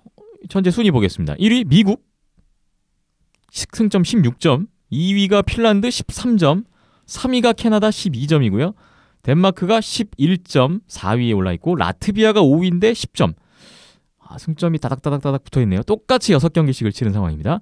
6위는 독일 승점 7점이고요. 7위 노르웨이가 6점, 8위 대한민국 승점 0점 이렇게 최하위. 그래서 다들 아시겠지만 대한민국이 7전 7패를 하면서 강등 디비전 1 그룹 A 강등이 확정됐습니다. 어젯밤 노르웨이전 패배를 끝으로. 자, 대한민국 팀 얘기는 잠시 후에 좀 더 자세히 풀어보겠고요. 일단 현재 상위권 먼저 얘기를 해보겠습니다. 캐나다가 사실 지난주에 이선 기자님 예상으로는 조 1위까지도 예상이 됐었는데 약간 캐나다가 지금 위태위태한데요? 3위냐 4위냐 여기 지금 걸려있어요? 에이, 생각보다 캐나다의 경기력이 너무 좋지 못하다라고 저는 생각을 하고 있고 캐나다 같은 경우에는 결과적으로 골리 이 넘버원 골리가 없다 이 부분이 미국과 핀란드전에서 굉장히 크게 다가오면서 이 두 경기를 이제 졌던 부분이 가장 큰 원인이에요. 이번 월드 챔피언십에서 3위를 하는 이제 모습이기 때문에 네. 아무리 뭐 팀이 4골 5골 넣어도 5골 6골 먹으면 경기를 지게 되는 거 아니겠습니까? 네. 이런 부분이 이제 사실 미국전에서 제일 이제 그 예시가 두드러졌다고 저는 생각을 하고요. 네. 골리 부분이 해소가 되지 결과적으로 또 추가 선수에서 해소가 되지 않았기 때문에 8강에서도 굉장히 또 그 고전할 가능성도 있습니다. 8강 네. 이후부터는요. 근데 또 이제 이게 또 캐나다가 3위를 하면은 문제가 뭐냐면은 A조 2위가 좀 독박을 쓰는 느낌이긴 해요. 아하. 이제 토너먼트에서. 왜냐하면은 그래도 미국이나 뭐 핀란드보다 선수들의 구성 자체는 캐나다가 세긴 세거든요. 그렇기 때문에 참 또 재밌게 8강으로 그러네요. 돌아갈 A조에 가능성이 지금 스웨덴, 러시아가 1, 그렇죠. 2위 싸움인데 정말 중요한 싸움이 또 되는 캐나다가 겁니다. 만약에 B조 3위로 올라갈 경우에는 8강부터 아주 강팀들끼리의 맞대결이 될 수도 있어요. 그렇습니다. 이제 다만 직접적인- 지금 B조 같은 경우에도 오늘 밤 마지막 날에 핀란드와 미국 경기가 그렇습니다. 예정돼 있는데 예. 여기가 1, 2위 싸움이 또 되고 있어요. 이 경기에서 만약에 미국이 핀란드를 이긴다면 캐나다가 독일과의 경기가 있는데 뭐 한 2위까지는 가능한 상황이에요. 그렇습니다. 캐나다가. 뭐 2위가 될 수도 3위가 될 수도 있는데 지금 미국이 또 약진을 하는 부분은 또 뭐 어떻게 보면 좀 재밌는 것 같네요. 뭐 네. 처음에 사실 캐나다와의 경기에서 그렇게 좋은 경기력은 아니었거든요. 그래도 뭐 6전 전승입니다. 뭐 어쨌든 6전 전승을 기록을 하면서 조 1위를 하고 있고 또 오늘 핀란드와의 경기가 중요하긴 한데 좀 뭐 1위가 가까워지지 않았나라고 생각을 합니다. 예. 역시 키스 kincaid 골리의 존재감이 그렇죠. 빛나면 1위도 가능하다라는 이야기가 지난번에 나왔던 걸 기억이 나는데 맹활약을 해주고 있어요. 예, 골리 상당히 포지션에서. 좋은 활약을 하고 있고 네. 이제 핀란드 같은 경우는 후소 선수가 나왔을 때 경기라 이제 많이 지는 모습 보이면서 좀 핀란드는 좀 왔다 갔다 하네요. 예. 자, 선두권이 그렇게 돼 있는 가운데 여기도 지금 중위권이 치열해졌는데 지금 아직 순위가 결정되지 않은 게 여기도 4, 5, 6위 자리가 결정이 안 났어요. 예, 4, 5위까지 6위는 독일은 그렇죠. 결정이 났고요. 네, 독일은 오늘 이겨도 라트비아에 패배를 했기 때문에 그렇군요. 그렇습니다. 예. 근데 지금 오늘 흥미로운 대결이 하나 있죠. 바로 라트비아와 덴마크의 맞대결이 마지막 날에 있습니다. 진짜 이게 재밌을 것 같은데 최근에 지금 라트비아가 공격 전개가 이렇게 깔끔한 팀인가? 라는 생각이 들 정도로 정말 공격 전개가 좋은 팀이에요. 네. 그런데 이제 이 팀이 결과적으로는 결정적 부분에서 계속 문제를 노출을 하면서 좀 안 좋은 부분이 나왔는데 그래도 뭐 미국이나 뭐 캐나다나 이런 팀을 상대로 상당히 선전하는 모습을 보여줬거든요. 이번에. 예. 그리고 덴마크 같은 경우에는 수비가 좀 약점입니다. 수비 라인은 그렇게 강하지 않아요.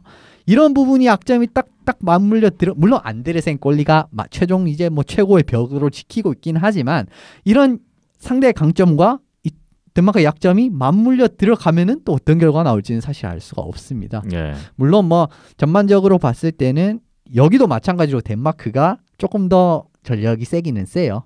그럼에도 불구하고 이제 라트비아가 아주 변수의 가능성이 아예 없다라는 부분을 이제 가능성을 이제 이 부분을 말씀드리기 위해서 이 두 개를 언급을 드리는 거고 이 두 경기 정말 사실 이 경기 좀 예측하기가 많이 어려운 것 같습니다. 덴마크가 우리나라와 경기에서 좀 뭐 템포를 많이 늦추는 한국의 템포를 많이 늦추는 이런 전략을 쓰면서 약간 그렇게 경기력이 또 깔끔하지 못했거든요. 한국과의 경기를 제가 마지막 봤을 때는 이런 부분이 라트비아한테는 또 어떤 식으로 전략을 가져가게 될지 좀 지켜보시면 좋을 것 같네요. 네, 라트비아와 덴마크의 대결 8강에 가냐 못 가냐 4위 5위가 걸려있는 중요한 대결이 결과가 주목됩니다. 대한민국 대표팀 이야기로 넘어가기에 앞서서 상위권하고 하위권 한 가지씩 이슈만 하나씩 더 짚고 넘어가 볼게요. 일단 상위권에서 핀란드 얘기를 좀 해보려고 하는데 핀란드 결과가 널뛰기를 하고 있어요. 네, 예측하기가 그렇습니다. 좀 쉽지 않은데 과연 진짜 모습은 뭐냐 이런 생각까지 드는데요. 의적 핀란드의 모습을 계속 보여주고 있는데 지금 덴마크 독일한테 지고 캐나다를 막 잡는 이런 지금 그림이 나오고 있어요. 네. 사실 이제 이제 핀란드 정도 되는 팀이면 어떻게 보면 좀 거꾸로 결과가 나올 수 있을 가능성이 크거든요. 예를 들면 뭐 독일이랑 덴마크를 또 거기서 6점을 따고 뭐 캐나다한테는 뭐 질 수 있다 이런 느낌으로 나오는데 좀 그 여기 나와버려서 좀 재밌습니다. 그런데 캐나다를 잡을 때 보면 스페셜 팀이 너무 좋아요. 뭐 정말 대단한 스페셜 팀을 과시를 하면서 이제 이렇게 경기를 잡는 모습이 나오는데 네. 독일이나 덴마크를 상대할 때는 결과적으로 빌레 후소 골리가 나왔는데 좀 불안한 모습을 보이면서 패했단 말입니다. 물론 지금도 뭐 여전히 자력 1위 진출이 가능한 상황인데 조금 더 쉽게 갈 수 있는 길이었거든요. 이제 그렇기 때문에 어떻게 보면 좀 B조에서 좀 핀란드의 행보가 알다가도 모르겠다라는 느낌을 주는 이번 대회인 것 같습니다. 오늘 밤에 만약에 미국을 잡으면 조 1위가 됩니다. 핀란드가. 핀란드의 최종 순위가 어디가 될지 궁금해지고요. 이제 하위권 이슈 우리에게 가장 뭐 와닿는 거는 대한민국의 강등 확정 이야기입니다. 마지막 경기 노르웨이전 기대를 많이 모았습니다만 아쉽게 0대3으로 패하면서 우리나라는 전패, 강등을 면치 못하게 됐습니다. 지난주에 녹음 이후에 5경기가 추가로 더 있었어요. 결과를 간단하게 짚어드리면 라트비아에게 0대5로 패했고요. 독일에게 1대6 역시 5골 차로 패했고요. 다음 경기 미국이었는데 1대13 또 최다 점수차 신기록이 나왔죠. 대패를 했고요. 덴마크 경기 1대3으로 패했고요. 마지막 날 노르웨이에게 0대3으로 패했습니다. 굉장히 어려운 경기들이 이어졌는데 라트비아 독일전에 기대를 좀 해봤습니다만 저는 글쎄요 보면서 이게 역부족이다. 그렇죠. 이런 생각을 좀 했는데 두 분은 어떻게 보셨습니까? 오히려 라트비아전 같은 경우는 정말 완패라고 생각을 했었는데 독일전 같은 경우는 독일의 경기력이 이번에 독일이 왜 조별 예선에서 그렇게 좋은 성적을 못 내느냐라는 좀 느낌이 났었던 좀 독일도 잘 못했는데도 불구하고 그것조차 막지 못했다는 건 결과적으로 뭐 세계의 벽이 높았다라는 부분을 잘 증명해줬던 이 두 경기가 아닌가 싶네요. 네, 독일전 같은 경우에는 뭐 조민호 선수도 부상으로 빠졌고 좀 악재들도 있으면서 또 백투백 경기였고요. 쉽지 않은 경기였습니다. 박힌정 PD는 라트비아전 독일전 어떤 감상평 좀 있으실까요? 뭐 라트비아 독일뿐만 아니라 모든 7경기가 다 비슷했죠. 부족한 부분이 앞서 이제 댓글에서도 청취자분들께서 다 똑같이 말씀을 해주셨지만 일단 기본기에서부터 차이가 극명하게 갈렸기 때문에 네. 그렇죠. 그리고 한창 시즌을 치르고 온 선수들과 조금 중간에 휴식기가 있었던 또 우리 선수들이었기 때문에 그런 부분에서 그런 대회를 준비하는 차원에서도 좀 차이가 경기를 통해서도 보여줬던 것 같고요. 그런 부분에서는 뭐 이거에 대해서 뭐 결과에 대해서 잡을 수 있는 만만한 상대였는데 못 잡아서 아쉽다, 실망스럽다라는 표현보다는 어쩔 수 없구나. 말 그대로 뭐 세계의 벽이라는 단어가 굉장히 많이 나오고 있기는 하는데 우리가 가야 할 길이 아직 요 정도 더 있구나라고 좀 더 그런 생각들이 좀 더 굳어지게 되더라고요. 네. 아쉬운 두 경기 결과 후에 미국과 만나서 우리가 대패를 했습니다. 안진희 선수가 파워플레이에서 약간 빗맞긴 했지만 어쨌든 한 골을 뽑았고요.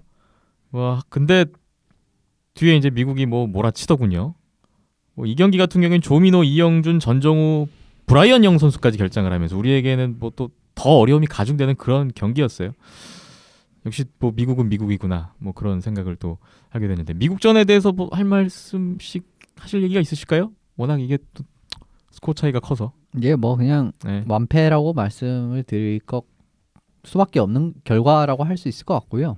미국이 어떻게 보면 이번에 속도 그리고 공격 이 부분이 정말 깔끔하게 잘 풀린 팀이다. 이런 부분이 또 나왔던 것 같고 그리고 페널티가 많이 겹치면서 좀 어려운 경기를 했다라는 부분은 사실 미국과 같은 팀에겐 절대 있어서는 안 되는 올해 미국과 같은 팀에겐 절대 있어서는 안 되는 운영인데 그런 운영이 초반부터 나오면서 사실 엎질 물을 주워 담을 수 없는 그런 상황까지 오게 됐습니다. 네.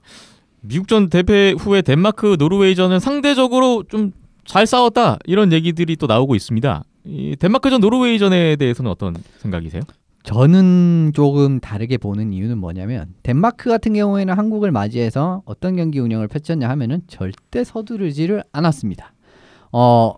그냥 뭐 들어가서 공격으로 다른 팀은 그냥 아주 적극적으로 들어가서 공격을 찢는 이런 느낌보다는 수비 지역에서 패스했을 때는 패스를 하고 이제 뭐 지역을 정말 조심스럽게 진입을 하는 느낌, 그리고 우리나라 선수들을 많이 뛰게 하려고 하는 이런 좀 경기 운영이 결과적으로는 빛을 받고, 그래도 우리나라 경기력이 제일 좋은 경기력은 조금씩 올라오고 있다라는 느낌은 많이 받긴 했지만, 예, 덴마크도 사실 이 경기를 그렇게 잘했다라고 할 수는 없거든요. 저 이 전 경기인 노르웨이와의 경기를 봤을 때는 이 덴마크 경기를 왜 이렇게 그 순식간에 왜 이렇게 안 좋아졌지? 이런 느낌까지도 받았습니다. 덴마크 이전 경기 노르웨이를 3대0으로 잡았던 경기가 있었는데 그런 부분을 봤을 때는 좀 어떻게 보면은 생각보다 그렇게 대단한 선전은 아니었다라고 이제 또 평가를 할 수 있을 것 같고, 노르웨이 같은 경기는 더 아까운 이유는 뭐냐면은 노르웨이는 이 경기에서 경기 운영을 딱 하나로 했어요. 퍽을 집어넣고 네트 뒤 비하인드 네트 플레이를 하는 거. 계속 그것만 경기 시작부터 끝까지 비하인드 네트 플레이만 계속 고집을 했는데 결과적으로 이거에 대한 해결책을 3피리어드 동안 찾는데 실패했습니다. 이런 부분도 굉장히 큰 문제가 있는 거고, 물론 뭐 첫 골 같은 경우에 골리 인터피어런스에 대한 논란이 있을 수 있습니다만 그 부분은 골리 인터피어런스가 맞기 때문에 결과적으로는, 근데 그게 들어갔다고 하더라도 3대1 이란 스코어가 나왔을 가능성이, 결과적으로는 제 말씀드린 거는 결과는 바뀌지 않았을 것 같다라는 초반 흐름이 좋지는 않았어요. 골이 비디오 판도구에 무효 처리되고 또 우리가 투맨이맨 페널티 해갖고 PK 맞았는데 거기서 선제골 나오고 투맨이 또 이번 대회 전반적으로 너무 많았어요. 이런 부분도 사실 그렇게 좋은 부분은 아니었고 노르웨이를 역시 노르웨이가 괜히 이게 오랜 기간 동안 탑 디비전에 살아남은 팀이 아니구나라는 부분을 느낀 게, 노르웨이가 원하는 식으로 우리가 경기를 하게끔 좀 유도를 하는 부분이 많았습니다. 이제 퍽캐리를 하면서 들어가는 부분에서도 노르웨이 선수의 수준이면 충분히 끊어낼 수 있다라는 이제 그 계산이 이제 노르웨이 그 감독진에서는 썼던 것 같아요. 그런데 이 퍽캐리를 유도하면서 지역을 진입하게끔 유도하는 장면이 상당히 많았습니다. 그런 과정에서 뭐 노르웨이는 쉽게 이제 스틱 체크 한 번으로 퍽을 끊어낸 다음에 역습을 들어간다든가 이런 부분에서 굉장히 노련한 플레이가 많았기 때문에 결과적으로는 노르웨이가 그냥 쉽게 이겼다라고도 표현을 할 수 있었던 경기인 것 같습니다. 뭐 스코어 차이가 얼마 안 난다고 해서 경기력이 살아났다거나 뭐 스코어 차이가 많이 나서 경기력이 안 좋았다라고 표현을 하고 풀이를 하는 거는 좀 어려움이 많을 것 같고요. 그냥 다 어려웠습니다. 어려웠고 그렇죠. 못한 거는 사실이고요. 부족한 부분이 여실히 드러난 거는 3대1 스코어든 3대0 스코어든 13대1 스코어든 8대1 스코어든 10대0 스코어든 다 매 한 가지였고요. 단순히 스코어 그리고 슈팅 수만으로 뭔가 풀어내기에는 우리나라가 여러 가지로 안팎으로 부족한 점들이 많았죠. 다른 팀들 같은 경우에는 뭐 덴마크도 그렇고 노르웨이도 그렇고 강팀들을 상대했을 때와 또 우리나라 같이 좀 만만한 상대를 상대할 때의 그런 상대팀 간의 그런 경기를 준비하는 모습 그리고 경기를 풀어내는 모습들이 다 달랐거든요. 하지만 우리나라 같은 경우에는 강팀을 상대하든 아니면 좀 만만하게 봤었던 라트비아, 독일, 덴마크, 노르웨이들을 상대하든 그런 상대가 바뀔 때에 대처하는 대처법이라던가 준비해온 전략 전술 이런 것들이 결과적 그리고 경기 내에서도 크게 뭔가 두드러지게 비교가 되고 바뀐 점들을 찾아볼 수는 없었죠. 솔직히 말씀드리면은 그런 거 없이 그냥 경기에 임했다라고 느껴질 정도로 뭔가 우리의 것을 보여주기에는 환경적으로 어려운 여건들이 더 많았던 것 같고요. 그게 이제 경험의 차이로 좀 말씀을 드려야 될 것 같아요. 그래서 그런 경험들이 좀 있고 하면은 뭐 강팀들을 상대했을 때, 그다음에 좀 뭔가 승점을 따낼 수 있는 팀들을 상대를 했을 때 뭔가 좀 대처하는 방법이라든가 경기 내에서도 변화되는 전술, 적응되는 모습들이 좀 바로바로 적용이 됐을 텐데 그런 경험들이 전무한 상황에서 맞닥뜨리다 보니까 준비한 게 100%, 뭐 10%도 안 나왔다고 말씀드려도 될 것 같아요. 그러니까 준비한 거를 아예 못할 정도로 경기력 차이에서 많이 나왔으니까 뭔가 스코어, 그다음 슈팅수 이런 것만으로는 좀 풀이는 좀 어렵지 않나 그런 생각이 들었네요. 네. 근데 또 실제로 슈팅 수도 비교해 보면 뒤에 두 경기도 거의 2배 차이 나요. 그런 부분도 뭐 썩 경기력에 만족스럽지 못했다라고 이제 풀이할 수 있는 부분이고, 결과적으로 오스트리아랑 좀 비교되는 부분은 좀 골리 운영 부분에서 약간은 어떻게 보면은 오스트리아 쪽이 더 좋았지 않았나라는 부분이 결과적으로 또 많이 달랐던 것 같습니다. 물론 오스트리아가 그 전부터 굉장히 오래 전부터 이제 트레이닝을 캠프를 준비를 하면서 정말 이번에 딱 잡을 상대를 잡을 거라고 딱 준비를 잘해왔구나라는 부분을 느꼈던 부분이었고, 우리나라는 좀 그런 부분 느끼기 어려웠어요. 네. 달튼 선수가 7경기를 모두 선발로 출장했습니다. 이거는 사실 16개국 전체 골리 가운데 유일해요. 7경기 그렇죠. 전 경기 선발. 그건 사실 거의 뭐 10일, 11일간 7경기 이거는 사실 모두 선발을 시킨다는 부분은 조금은 이제 기용 부분에서 의문점을 좀 저는 가졌었던 부분이고요. 오스트리아 같은 경우에는 강팀, 어떻게 보면 오스트리아 입장에서 이길 수 없는 팀을 상대로는 슈타르크바움 선수를 철저히 선발해서 제외를 시키고 심지어 그 백업에서도 넣지를 않았습니다. 이런 식으로 슈타르크바움 선수를 온존을 시켰거든요. 그 결과는 어떻게 나왔습니까? 벨라루스가 셧아웃이었어요. 이렇게 좀 극명한 차이가 나오는 부분이 어떻게 보면은 이번에 승격팀의 두 팀의 승격팀에 좀 명함을 가는 부분 중에 하나가 아닌가라고 생각을 합니다. 우리나라로서는 세컨드, 서드 골리에 대한 믿음이 상대적으로 그렇죠. 부족하다 보니 선수층이 두텁지 못하다 보니 이런 어쩔 수 결과가 없는 나온 것 같은데, 선택이라고 생각은 합니다만 베텔트 선수가 저 개인적으로 좀 되게 안타깝게 보이더라고요. 너무 힘들 것 같기도 하지만 좀 고생을 많이 했다라는 생각이 듭니다. 우리나라가 7전 7패 승점 0점 4득점 48실점 득실을 기록하면서 비조 최하위 강등이 됐습니다. 내년에 이제 우리나라는 디비전 1 그룹 A에서 이제 강등이 된 벨라루스, 또 슬로베니아, 카자흐스탄, 헝가리, 승격으로 올라온 리투아니아를 만나게 됐습니다. 지옥이에요, 진짜. 그 현지에 계신 김정민 팀장님하고 톡을 좀 나눈 적이 있었는데요. 네. 헬게이트가 열렸구나라고 제가 당장 내년이 걱정이긴 한데 드렸었습니다. 자, 뭐 아까 뭐 기본기 얘기도 나오고 보완해야 될 거는 한두 가지가 아닙니다. 그렇죠. 두 분 뭐 마무리하면서 앞으로 우리 어떻게 준비하면 좀 좋을까요? 어떤 부분에 좀 신경을 쓰면 좋을까요? 지금 지옥으로 들어가는 D1A 있거든요. 네. 지옥의 한가운데에 서 있어야 된 대한민국 대표팀인데 뭐 앞서 경기력 부분이나 그런 기본적인 기본기 내용은 뭐 보완해야 될 점에 기본적으로 들어가는 것들이긴 하지만 우리에게 주어진 과제는 세대 교체라는 또 그렇습니다. 크나큰 과제가 그게 제일 있잖아요. 큰 것 같아요.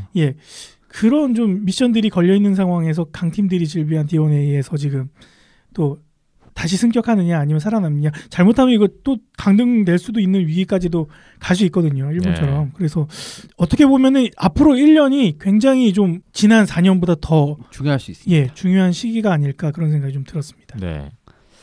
사실 뭐 과제가 많았다라고 하는데 그 과제를 이제 또 해결하는 게 전 중요하다고 봐요. 결과적으로 뭐 많이 결과적으로 이번 결과가 탑 디비전에서 뛰기에는 부족하다라는 결과가 좀 여실히 나왔다라는 좀 결과였기 때문에 결과적으로 D1A에서 또 싸워서 올라가면 되긴 되는데 이번에 나왔던 이런 문제점이라든지 이런 부분을 좀 철저하게 고칠 필요는 있겠죠. 네. 2018 아이스하키 월드 챔피언십 조별리그 오늘 마지막 하고요. 다음 주에 토너먼트로 넘어간 상황이겠네요. 또 다음 토너먼트 주로, 리뷰를 준비를 하겠습니다. 이 이야기를 또 기다려 보겠습니다.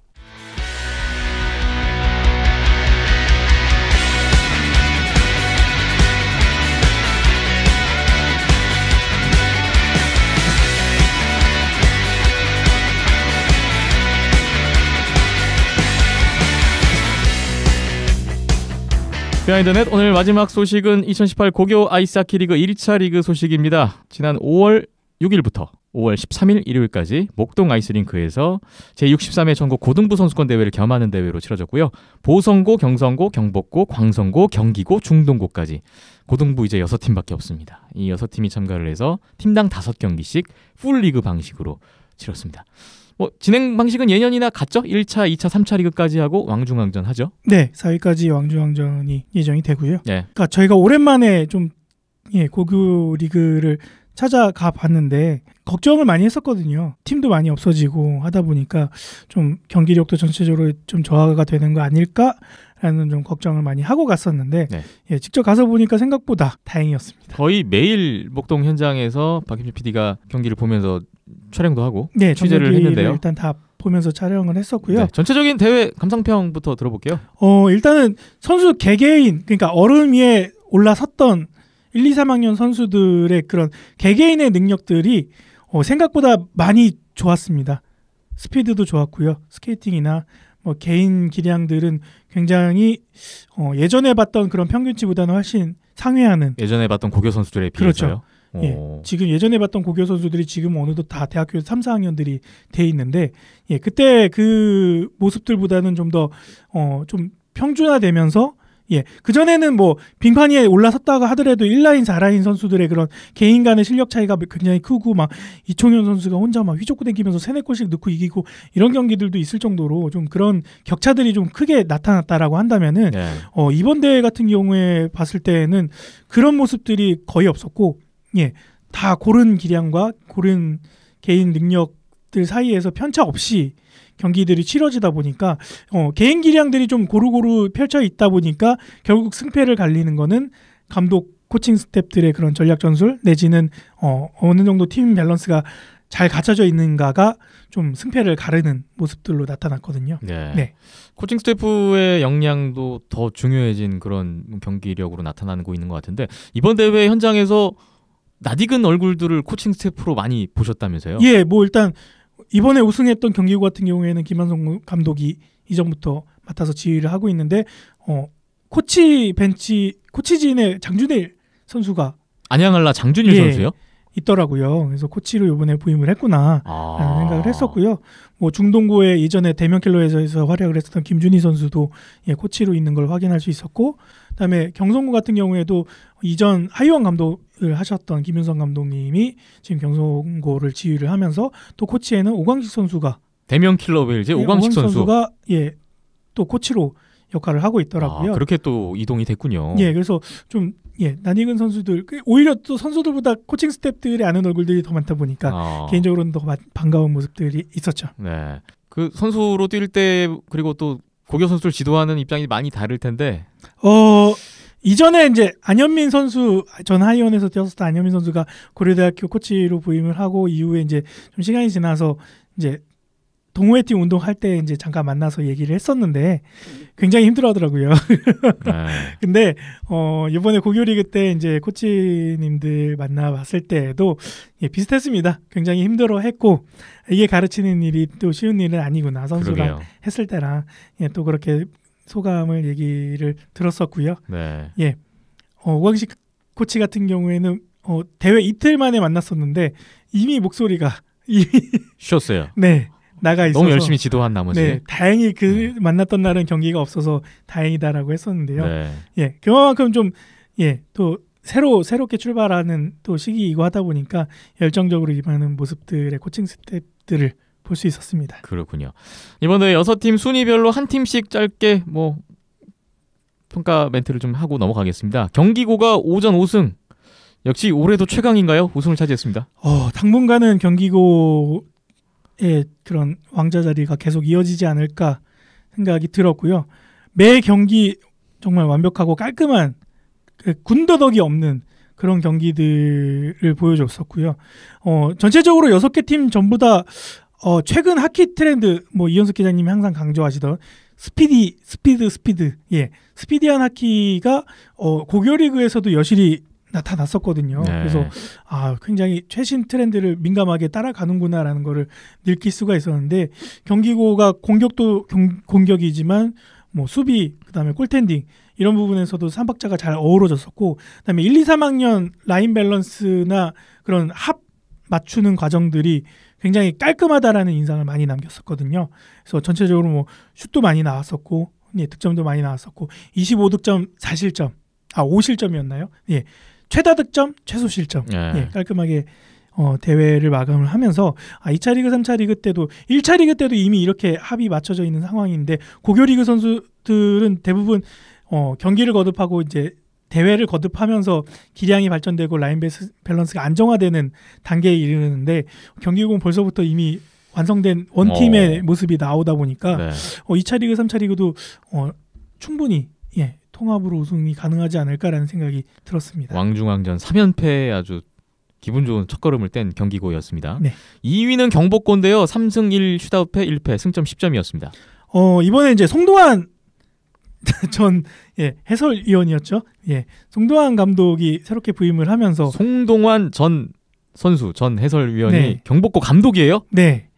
했는데 송동환 감독님 이어서인지는 모르겠으나 또 감독님 얼굴을 뵙고 경기를 보니까 자연스럽게 이게 편견일지 선견일지 모르겠지만 경복고가 굉장히 공격이 엄청나구나, 엄청 화끈하구나라는 거를 좀 생각을 하게 됐었고요. 네. 그만큼 정말 쉴 새 없이 몰아치는 그런 공격력이 돋보였던 팀이었는데 문제는 공격은 쉴 새 없이 하지만 실속이 그렇게 많지는 않았습니다.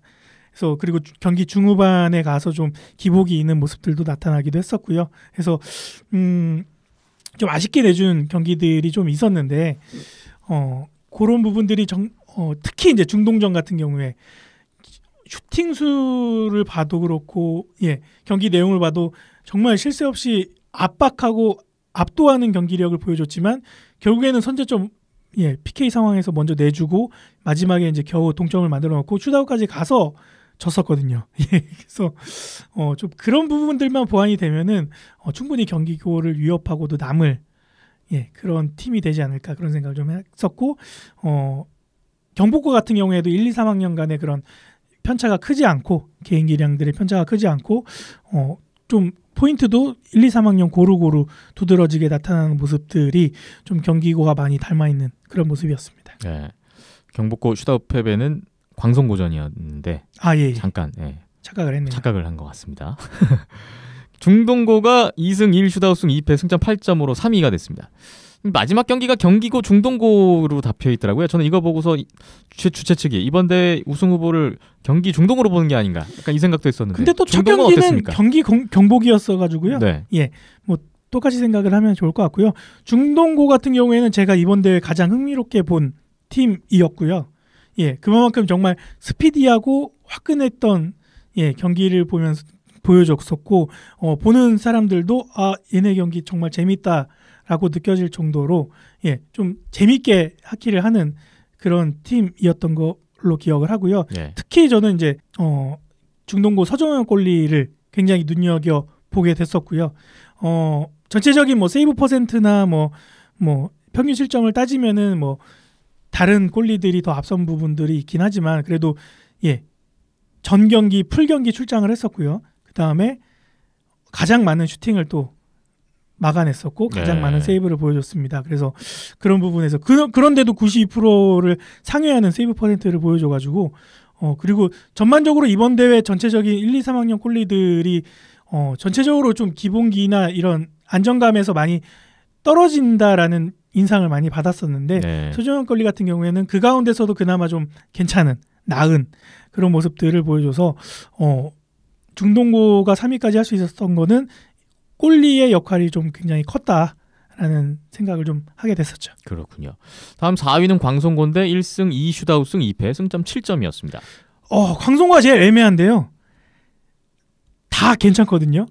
근데 득점이 안 나요. 그리고 다 괜찮은데 하나씩 실점 내주다가 경기를 내주는 경향이 좀 컸었고요.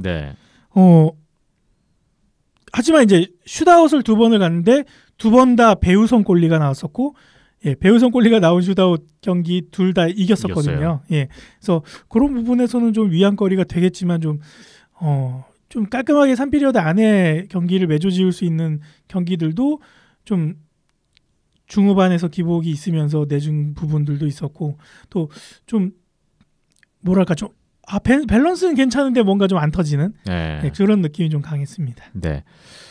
마지막 날에 보성고와 경성고의 대결이 있었어요. 여기가 이제 5위, 6위 결정전이 됐는데 보성고가 경성고를 꺾고 5위가 됐고 경성고가 6위가 됐네요. 보성고 같은 경우에는 중동고랑 상당히 닮아있는 그런 모습이었었고요. 굉장히 스피드를 강조하는 하키가 눈에 띄었고 거기에 좀 터프함까지 가미가 된 그래서 페널티도 좀 많기도 했었고요. 그래서 하지만 뭐랄까 좀 전체적인 전력이 떨어지는 부분은 확실히 있구나라는 게 이제 수비 지역에서의 그런 맨마킹이라던가 아니면 공간을 좀 메꿔주는 거라든가 그다음에 골텐딩 부분 이런 부분에서 좀 다른 팀들에 비해서 좀 부족한 부분들이 있는데 보성고 같은 경우에는 이번 대회 확실하게 잡을 팀은 잡자 그리고 못 잡을 팀은 확실하게 버리자라는 느낌이 강했던 것 같아요. 그래서 경기고한테 뭐 10실점을 내주고 패한 경기라던가 경복고한테도 대량 실점을 하면서 패한 경기들도 보면은 일단 버릴 경기는 버리고 일단은 최대한 잡을 수 있는 경기는 트라이를 해보자 해서 중동전이나 뭐 광성전 그다음에 마지막 경성전 잡아낸 것도 그런 컨셉의 일환이 아니었을까라는 생각이 들었었고 좀 이 팀 같은 경우에는 수비 부분 그리고 골텐딩 부분만 좀 어느 정도 안정화가 되면은 그래도 좀 반전을 깨할 수 있지 않을까 항상 한 3, 4위권을 노릴 수 있지 않을까 그렇게 좀 보여졌습니다. 경성고가 2슈다우패 3패 오전 전패로 끝났는데요. 김윤성 감독 오강식 코치가 이번 대회 코칭 스텝 벤치에서 가장 큰 목소리를 낸 감독과 코치님들이었거든요. 아쉬운 점이 너무 많았죠. 근데 이상하게도 경성고 경기를 보면은 한 끗 차이의 승부가 너무 많았습니다. 슈다우패도 마찬가지였는데 일단 그냥 3패한 경기들도 보면은 한두 골 차이로 진 경기들도 있었고요. 그래서 그러니까 광성이랑 비슷하게 경성도 좀 밸런스는 좀 맞아 보이는데 뭔가 좀 못 미치는 부분들이 있었고 공격 같은 경우에는 리플렉션 골들을 제외하면은 그렇게 뭔가 만들어서 공격을 성공을 시킨 장면들이 많지는 않았었거든요. 네. 그래서 그런 부분들에 대한 좀 보완이 필요할 것 같고 파워플레이 상황에서도 좀 압박이라던가 좀 강력한 모습들이 나와야 되는데 그런 모습들이 안 나왔는데 다만 이제 PK 상황에서는 좀 그나마 좀 괜찮은 모습들이 나왔었고요. 근데 이제 경성도 마찬가지로 골텐딩 부분에서 좀 부족한 부분들이 있다 보니까 두 골리들이 좀 더 기본기라던가 이런 안정감 부분에서 좀 더 끌어올려야 되겠다라는 생각이 들었고요. 경성고가 이번에는 뭐 승리가 없이 이렇게 마무리가 되긴 했지만 또 어떻게 보면은 종이 한 장 싸움이 5경기 다 있다 보니까 이 종이 한 장 싸움을 극복만 하면은 상위권으로 치고 올라가는 거는 또 한순간이니까 그런 부분에서는 오히려 보성보다는 또 2차 리그, 3차 리그에서 기대할 부분들이 더 많아 보이더라고요. 그동안 봐왔던 고교리그의 특성 중에 하나는 단기간에 선수들의 변화의 폭이 크다 보니까 그렇죠. 2차, 3차에 또 1차와는 전혀 다른 결과가 나올 수도 있다는 거. 그래서 반전을 쓴다면은 경성고가 아무래도 그런 시나리오는 더 많이 갖고 있는 것 같습니다. 1차 리그 이렇게 마무리가 되고 2차 리그는 제38회 유한철배 대회를 겸하게 되는데 6월 4일부터 6월 15일까지 역시 목동 실내 빙상장에서 잡혀 있습니다. 1차 리그 다 촬영을 했고요. 이제 오늘부터 박희정 PD가 편집이 되는 대로 영상을 하나씩 올리신다고요? 왠지 세계선수권하고 일정이 겹쳐 있다 보니까 이거 좀 묻힐까봐 그런 것도 있고 제가 너무 뭐가 많았어요. 그래가지고 그러다 보니까 2차 리그 들어가기 전에 이번 달에 뭐 하루에 하나 정도 이렇게 꼬박꼬박 올리면은 세계선수권을 통해서 우리나라의 현실을 봤다면은 고교 리그를 보면서 우리나라의 미래를 좀 더 점쳐볼 수 있는 그런 기회가 되지 않을까라는 생각은 핑계고요. 부지런히 일단 오늘은 이거 비하인드넷 148회 편집을 또 해서 올리셔야 되니까. 저희 온더스포츠.tv 홈페이지고요. 페이스북 온더스포츠, 유튜브 온더스포츠, 팟빵 아이튠스, 네이버 스포츠 라디오와 네이버 TV도 온더스포츠라는 이름으로 있습니다. 여러분 고교리그 영상 확인 부탁드리겠고요. 댓글 여러 가지 의견 부탁드리겠습니다. 이벤트 진행되니까 또 참여 기다리고 있겠습니다. 오늘 박희정 PD, 연습 기자 고생 많으셨습니다. 저는 김태범이었습니다. 함께해 주신 여러분 고맙습니다.